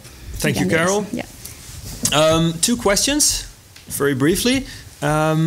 Yeah, we do have a lot of offshore energy in the Netherlands, but we don't have so much space. So 24 soccer fields. Have you calculated how many gigawatts we can place at the moment in the Netherlands? Or, I mean, in our in our first result that we did the regional study, which we identified 22 locations in the Netherlands, which has the potential. Yeah. But of course, I just show you the, like say, the worst case for the plot size. We also have for the PEM technology, for example, also the best case in plot size wise. So you can place them actually everywhere, but it's only power, I think, is still the main challenges. Yeah. Although the space is also challenging. Yes. Yeah. Yeah. Okay, so I know that we have a worldwide audience, but I think the Netherlands is a very good example as a study case, so to say. We do have a lot of offshore wind, we do have chemical industry along the coast. What is the status of the let's say, the electrical grid and the gas piping in the Netherlands? The backbone, so to say. The grid is basically, we do have the grid, but it's really occupied in that sense. So if you really have to reserve for the grid, you have to really make the plan who have the ambition to build the gigawatt. So that's one challenge. The another one is our partner GasUnie is building very hard on this converting the natural gas now to the hydrogen net. So we call the backbone from hydrogen. Yeah. So that's basically, if I ask my partner, they will say, we are ready if you are ready. So, okay, yeah. So GasUnie, which is the gas operator in the Netherlands. Yeah. They are already changing the gas piping. Yes, they have a really full plan, and you can also find it publicly how they convert it. Yeah. Yeah. Okay, very good. Thank you, Carol. And the timing is also right in 2020. Yeah. Sure. Thank you. Yeah. Thank you, Carol. Thank you. All right. I would like to welcome to the table Marco Waas, Director RD&I and Technology at Nourion. Andreas Tenkate, System Integration Program Director at ISPT. They are both physically here at the table, and digitally I would like to welcome Sammy van den Broek. He is Vice President Climate Neutrality at Yara International, and Anders Ørsted, who is Vice President and Head of Hydrogen at Ørsted. Nordstrom. Anders Nordström, of course, working at Ørsted. Sammy, I would like to ask you to introduce yourself briefly and please share with us the ambitions that Yara International has in this field we're discussing today. Yes, thank you very much, Bob. For those who don't know Yara, so Yara is a leading producer of crop nutrition solutions. We have production assets in the Netherlands, in Europe and worldwide. And Yara's ambition is clearly to help decarbonizing the world's food and the food value chain. And in addition, we want to provide solutions basically for decarbonizing shipping fuel. The base molecule in our process that we use is ammonia, and that natural gas, which is then converted into hydrogen, the production precursor for ammonia. And Yara has already halved basically its ambitions in its emissions in its production system the last 15 years. But to reduce the other half, hydrogen will need to change color. And to change color, we have basically learned today from you, Andreas, and from the team, that requires significant investment on top of higher electricity costs for renewable power. So in that aspect, our end product, the cost would become 3 to 5 times more expensive. So that's why for us it's absolutely crucial that we get the total system cost for hydrogen down, as well as get access to very competitive renewable power. Thank you, Sami, for now. I would like to switch to Anders Nordström. Anders, it's obvious that in wind energy, Ørsted achieved the goals for lower pricing way before schedule, actually years before schedule. Am I correct? So my question is... Yes, that's correct. Besides introducing yourself briefly to everyone in the audience and here in the studio, what are the new goals that Ørsted has for hydrogen? Well, thank you, Bob. My name is Anders Nordström, and I head the hydrogen activities in Power-to-X in Ørsted. And just introducing Ørsted, for those who don't know us, we are the world leader in offshore wind and pioneered the industry. And what you refer to is that back in 2012, we set a target to reduce the cost of electricity to €100 per megawatt hour for offshore wind. And that was achieved 3 years ago, and we thought it would probably take a decade or so.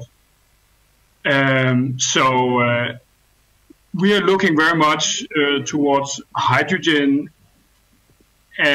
since our ambition is to create a world that runs entirely on green energy.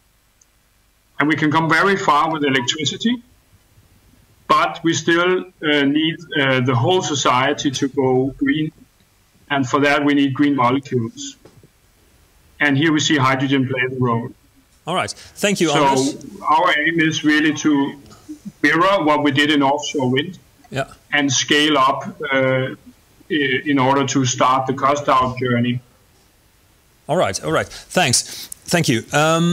So I heard about this, I read about this announcement of the 100 megawatt hydrogen plant as part of the Yara's Sluiskil plant in Sluiskil, province of Zeeland. 100 megawatt. We already heard about the 20 megawatts of GasUnie and Nourion. About the 100 megawatts, I read that it can be there when the right regulatory framework is in place and subsidies are secured in 24, 25. Gentlemen, I am concerned here because in 24, 25, if only we have 100 megawatts, if it's going to happen, how can we achieve gigawatt scale in 2030? Marco? I think that's still possible, right? I think 100 megawatts, I don't know if it should be 22, 24, 23, 24. I think we need to go, we cannot go in one go to 1 gigawatt, right? So in our view, it's 20, it's 100 or 250, and then maybe you can make the step. So that's the way I see it. Okay. And particularly the challenge will be in terms of, the integrated system. We talked about, what was it, 26 football fields, right? Yeah. Maybe half that if we condense and go. Also in alkaline, don't have the compressors, right? Because already in our juice plant is already 30 bar, so then you can get lower. But let's say 13 football fields. Yeah. To make that design work and all the size of the plant work, we need some time, right? So I think 20, 100, 250, 1 giga. I think that's a good plan. I'm happy to hear that it's still possible to get there in 2030. Yeah. The suppliers like ThyssenKrupp, Nel, they say that they are ready to supply at gigawatt scale at the moment. The industry is willing to scale up. What are we waiting for? Anders? Yeah, maybe Anders. Yeah. Seen from our point of view, we are ready basically to invest. But what we need are the framework conditions that make business cases investable. So that is incentives on the demand side, as was mentioned earlier, and it's regulation that basically removes barriers and ensures that there are clear definitions of what is green. And potentially, if the incentives are not enough, then maybe some funding mechanisms to get the first big projects running. Mm-hmm. It's only when you get the ball rolling that the cost starts to come down. Yeah, exactly. That's the point which Marco also made in his presentation. So I'm asking, what is the true leadership position of companies like Ørsted, Nourion, Yara in this? Who will be the first mover in this? I mean, we have to get going. Andreas, maybe? What? I know it's a tough one. Well, I think on our side at ISPT, we tried to understand basically all the conditions. And so today in the breakout also we look more on the technology side of things. But besides that, the regulatory framework is important, financing is important, and everything has to come together. Yep. So who will start moving? I think it's more like the chemical company and the energy company who have to work together. I think Yara and Ørsted in that sense make a very good example showcase there, because we're bringing molecules and electrons together somehow. So it's power and molecules, and companies who know how to do molecules. So at ISPT, what we say, it's likely that large consumers will be on the lead, like Yara, who already uses a lot of hydrogen, or in petrochemicals, like Nourion, but also BP or Shell or other companies. Yeah. I think it will be crucial to find the right joint ventures or partnerships who can take this to a lead and meet the right programs there. And I think actually policy now is announcing a lot of initiatives, what the 40 gigawatt in Europe, that should set the right framework. The big challenge is, can we make the pace together? And maybe Marco can comment on that. But I think it has to come together and then move fast forward. Yeah, it's about what my colleague said, Anders said about investable business cases, right? And again, we have the example of wind and solar. Yeah, particularly wind, where we had basically the contracts for difference, right? You say, okay, this is the cost of the new technology. This is the cost of new technology, this is the cost of the old technology, right? And okay, in order you have to bridge that gap in a certain way, right? And that is a role for the regulator to play. Yeah. Sure. Understood. So we heard about the conclusions and the report that ISPT has recently published. Sami, what will you do with these results from tomorrow on? Yeah, I think a main learning for us from the study was the importance of the total system cost, right? That it's important not to be blindfolded by the electrolyzer equipment cost only. And it also shows that basically the absolute cost related to 1,400 euro per kilowatt for a total system, if you extrapolate it to a gigawatt scale, basically the absolute investment would be too big risk basically for a company, because as multiple panelists and presenters said, there is basically no green premium in the market today that will pay for a tripling or fivefold product cost. So what we really aim to do in the Netherlands, for example, together with Ørsted, is to start with the 100 megawatt scale and really focus on the total system cost there, together with partners. And then we also want to thank, in a way, the European Union for putting up systems as the EU Innovation Fund. But we see that also a lot of national governments like the Netherlands are working on hydrogen instruments, because that will be absolutely key, basically to support us in getting the system costs down at the 100 megawatt scale. the Netherlands. As said, we aim to do that with Ørsted on our own production site. So, can I ask a question? Go ahead. Because what we see from the studies, of course, is it's not just the direct cost, but in particular also the indirect costs that play an important part. And I would feel or think that by standardizing the approach of how you build and deploy and engineer such plants, and standardizing products, basically considering a plant to be a product, can facilitate bringing all those extra costs down.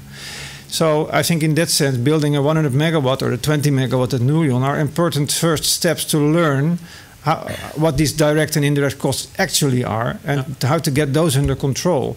And I think it's important to share those insights as well. Are you willing to bring that out on the table, basically, in a discussion? When you learn from your own projects, how to go forward in bringing the total cost down?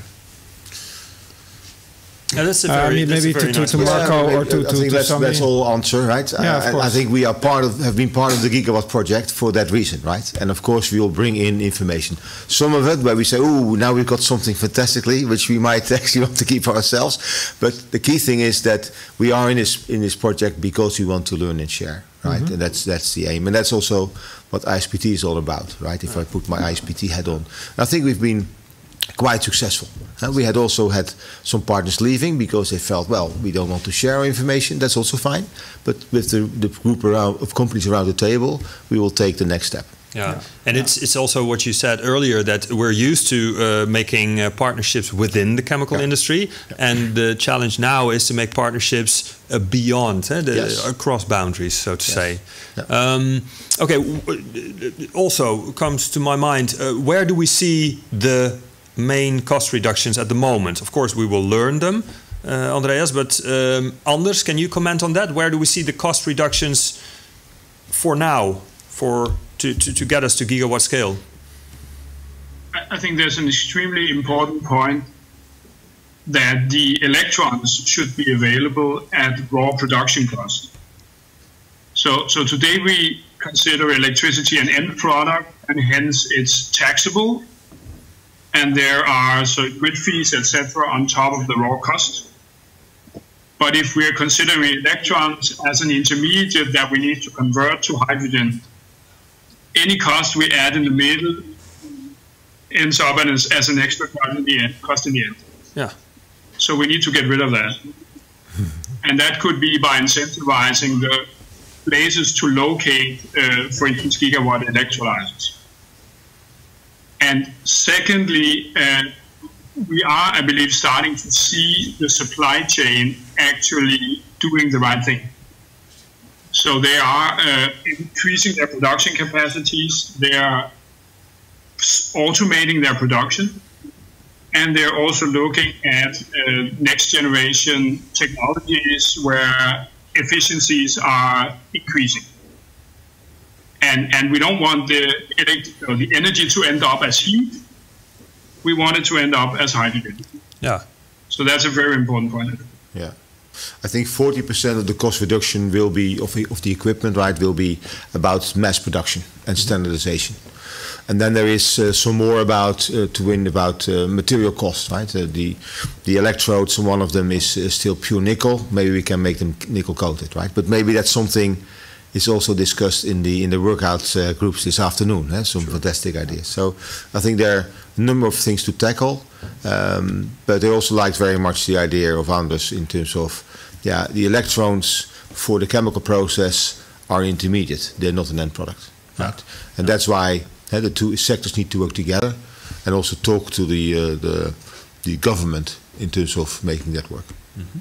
Mm-hmm. Okay, clear.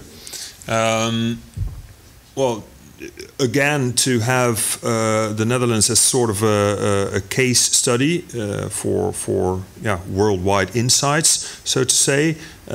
We do have a lot of offshore wind energy. We do have chemical clusters along the coast. Also to you, Marco, and I asked this question also to Carol. What is the status at the moment of our electricity grid and the gas piping?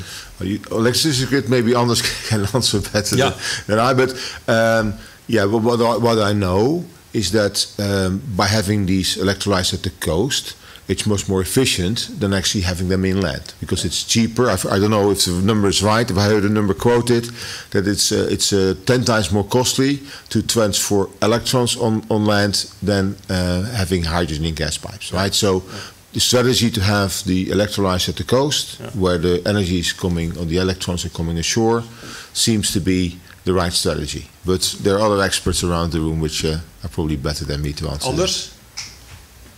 Yeah, well, I fully agree to that. We want the whole society to decarbonize, and we don't want to add in a lot of extra costs needed for overhead lines. So I fully agree that we should aim at production at the coast, and then we will have to rely on Gasunie and their colleagues in Europe to establish a hydrogen backbone to bring molecule further inland. Yeah. So, Anders, this is maybe your viewpoint and experience from looking at the European context, but do you recognize this, or do you see this as similar in other areas? We've seen already in the panel from US and Australia also contributions. Is the same idea there? I mean, offshore, large-scale solar, for example, is not necessarily have to be at the coast. No. No, of course. This is a Northwestern European context. The dynamics is different in other countries, but electricity grids are an issue anyway. Yeah. So you would want to locate your production at large scale fairly close to where you have the renewable assets. Yeah.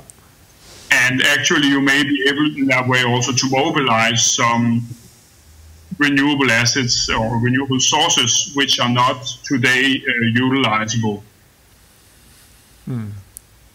Yeah. Okay. One more question here from the audience, and I'll read it out. Is there in your plans to issue a study on OPEX costs of such gigawatt scale systems as well? Do you already have an idea of where are the maintenance costs and what could be the impact of the euro per kilogram hydrogen? Who wants to answer this? Well, I could give some ideas. Clearly, of course, operational costs are important as well. On the one hand, you have the efficiency of the system that will determine in the end how much you will contribute to your levelized cost of hydrogen. And this is, for example, what you see in one of the starting points of our analysis, the comparison between PEM and alkaline, where you see that in the end a slightly more efficient electrolyzer already makes a difference in productivity and therefore in the cost. We have not produced now specifically these kind of cost numbers because we didn't want to deviate our message here from looking at the investment rather than on the operational side. But of course it has our attention. When it comes to maintenance, clearly, of course, there's also important aspects, because if your system degrades over time, which electrolyzers are known, and if you have many installed, it means actually quite a lot of costs on the maintenance side. So lifetime is a key element as well for electrolyzers. Maybe we can offer some information from, we are big. We have 1 gigawatt installed at the moment as Norion. Not in one plant, but in different plants. Our biggest is in Rotterdam, over 200 megawatts. So we have experience there. Of course, colloquially, electrolyzer is a bit different than water electrolyzer, but the base is the same. But one other point I want to make in terms of the cost, here we have to go fully automated, right? Everything we have learned about Industry 4.0 in the last 4, 5, 6 years, we need to do. So very much unmanned plant, predictive maintenance, a lot of sensoring. We need to build that into the next phase of the design. Yeah, that's clear. Yeah, clear. So as a bit of a conclusion, 2 more questions for Sami. Sami, first personal one. What is your personal drive in the energy transition? You are Vice President Climate Neutrality. I like that title. Must be a personal drive there. Obviously, and I think that's what we see in my company. That drive is the same for many people in the company. Is really to live by the Paris Agreement and really change the climate for us, and more importantly for the next generations. And we really see that we can take part in that whole ecosystem, from producing the electrons, which is more up to the Ørsteds of this world, and connecting that to also making sure that, for example, the food we buy in the supermarkets every day will come with a zero carbon label sooner than later. So that is an extremely important motivation for us as well. Absolutely. And for me in particular. So decarbonizing the food value chain, right? Yes. Yeah. And what, now that you've heard a lot of information today, what will you do differently from tomorrow? Well, I think this strengthens us rather than saying that we need to do something different. It is very clear that this needs a system approach. We want to call for the engineering companies, electrolyzer companies to really work hard on the standardization and total system cost, on energy utilities to really make the dream of others come true. So it's more than ever we believe that a systems approach is needed to make. Yeah. All right. Thank you. That's a beautiful answer. With this, we come to the conclusion of this panel discussion. Gentlemen, I would like to thank you for an interesting discussion. And of course, I wish you everything that is needed to come to gigawatt scale. So we'll go to a short bio break now, and after the bio break we will all attend one of 3 breakout sessions.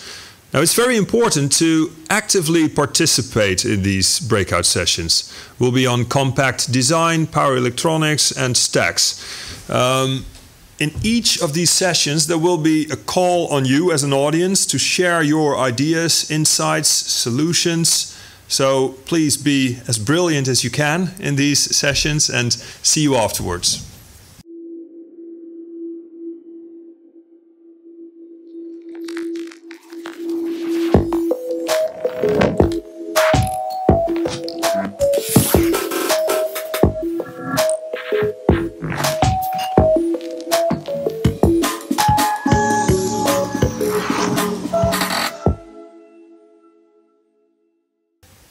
So welcome back after the breakout sessions. I would like to ask the breakout leaders what the main result is from their particular breakout session. I would like to start with Randolph Weterings, because as we saw before the breakouts, we don't have so much space in the Netherlands. So how can we get to compact design, Randolph? Yeah, thank you very much. Well, during the breakout session, we had 2 presentations. One was about the need for compact design, and one was about all the elements of the 1 gigawatt electrolyzer that can be focused on. And we had an interesting discussion because, first of all, not everybody was aligned with us to say that we don't have enough space. So that was an interesting one, of course. But also, and the reason for that was because there are a couple of ways that we can think of in order to reduce the plot size. And the discussion that we had was, the first one was about multi-level, so we can stack the buildings of the electrolyzer on top of each other. I think we really have to focus on that. It can save a lot of space. And the other one was that if we look at system integration, so if we don't look at it as separate building blocks, but integrate it into one gigawatt electrolyzer, we might be able to reduce the plot size as well. Sorry, that last point I didn't follow. Can you repeat that? So the last point was that the 1 gigawatt electrolyzer is now built on several building blocks. Yeah. And by looking at at it from a system integration point of view, there is an opportunity to look at it as one gigawatt plant instead of separate building blocks. Ah, interesting. Yeah. Okay, that's very interesting. So yeah, if you don't have so much space, go into the height. And also think big, because some people obviously think that we do have a lot of space in the Netherlands. Okay, so very interesting results, and not many building blocks, but make one building block of it, right? It's a different way of thinking. Yeah, there were the two main directions of thinking that we came up with during the breakout session. All right, very interesting. Stacks, Pieter de Jong, what were the main results from your particular breakout session?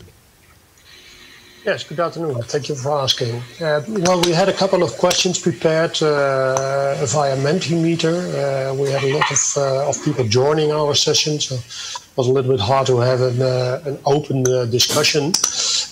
But a few important takeaways is that we possibly can expect a lot of new materials used in the stacks. That's one. The other one is the current density, which is a very important influencer on reducing the costs of the stack of the future. But there was also a very good remark in the Q&A, and that was, what can we learn from the development in fuel cells? And what we see clearly there is mass production. Mass production of fuel cells had a great impact on cost reduction. So that's what we can learn from different technologies. And of course, we already know it, but this one is very close to the technology we need to use here. All right. Mass production of fuel cells. Andreas, you would like to make a remark? Yeah, because I'm wondering about the discussion. Was there anything in particular addressed about dynamic operation? Because there also, of course, there are questions. People tend to say alkaline is less appropriate for that than PEM and so forth. Was there any mentioning of that? Yeah, we didn't come specifically to that topic, but one of the questions was what is expected to be of a great bottleneck is that the availability of electricity or the price of electricity, and of course there we see in combination with operating hours of the stack, then electricity has a huge impact, and it will have the same impact on both or maybe more even technologies. Yeah. All right, thank you. Peter Ripson, power electronics. What can you share with us as in results from the breakout session, power electronics? Yeah. I will gladly share some of the discussions we had. I have to be careful there because I'm by origin a chemist, of course, and that's one of the points I want to raise as a topic. Let me first say that I think in view of who entered the session, it was clearly understood how important this segment of the plant is, in terms of capex, in terms of footprint, in terms of functionality. And one of the things which came across quite clearly was that of course the trick is to harmonize with the grid on one side and to feed the electrolyzer in the way it should be fed on the other side, with all this equipment in between, and that we then should compensate for variations, and we should take in variations in a way that we do not destroy the capex. You know, if you can overdo it, and I think that was one of the points which was very interesting, that you want to find that optimum, especially since we want to reduce capex and not make it higher. So, important point. And another point, which I come back to my earlier remark, in one of the discussions where we heard something about we should use the same language, and that was my first point, because a lot of us in the community are chemists. We look from the stack to the outside, but if we say this part of the equipment is essential, translate the language from the chemist to the electrotechnical engineer and the other way around. I think it has been raised in the plenary session also. So those are a few remarks, and we had a poll with some results. Most benefit to be expected at the rectifiers, for instance, was the meaning of the audience as one of the results. Yeah. Okay, great, Peter. Thank you. So we now more or less come to the end of this very nice webinar. What we see is that industry is ready. Like suppliers are saying, we can supply at gigawatt scale. The industry wants to move forward. We need clear policy, of course. We also need different ways of thinking. Like that was just mentioned in the breakout session. Okay, so yeah, why not just build in the height? Or, I mean, one other thing that I remember was Marco Waas saying, like, do not only find partnerships within one industry, but also across boundaries. So what I take with me today is that we have to think differently also in this transition. Do I miss anything, Andreas? No, I think you're very much right. I think that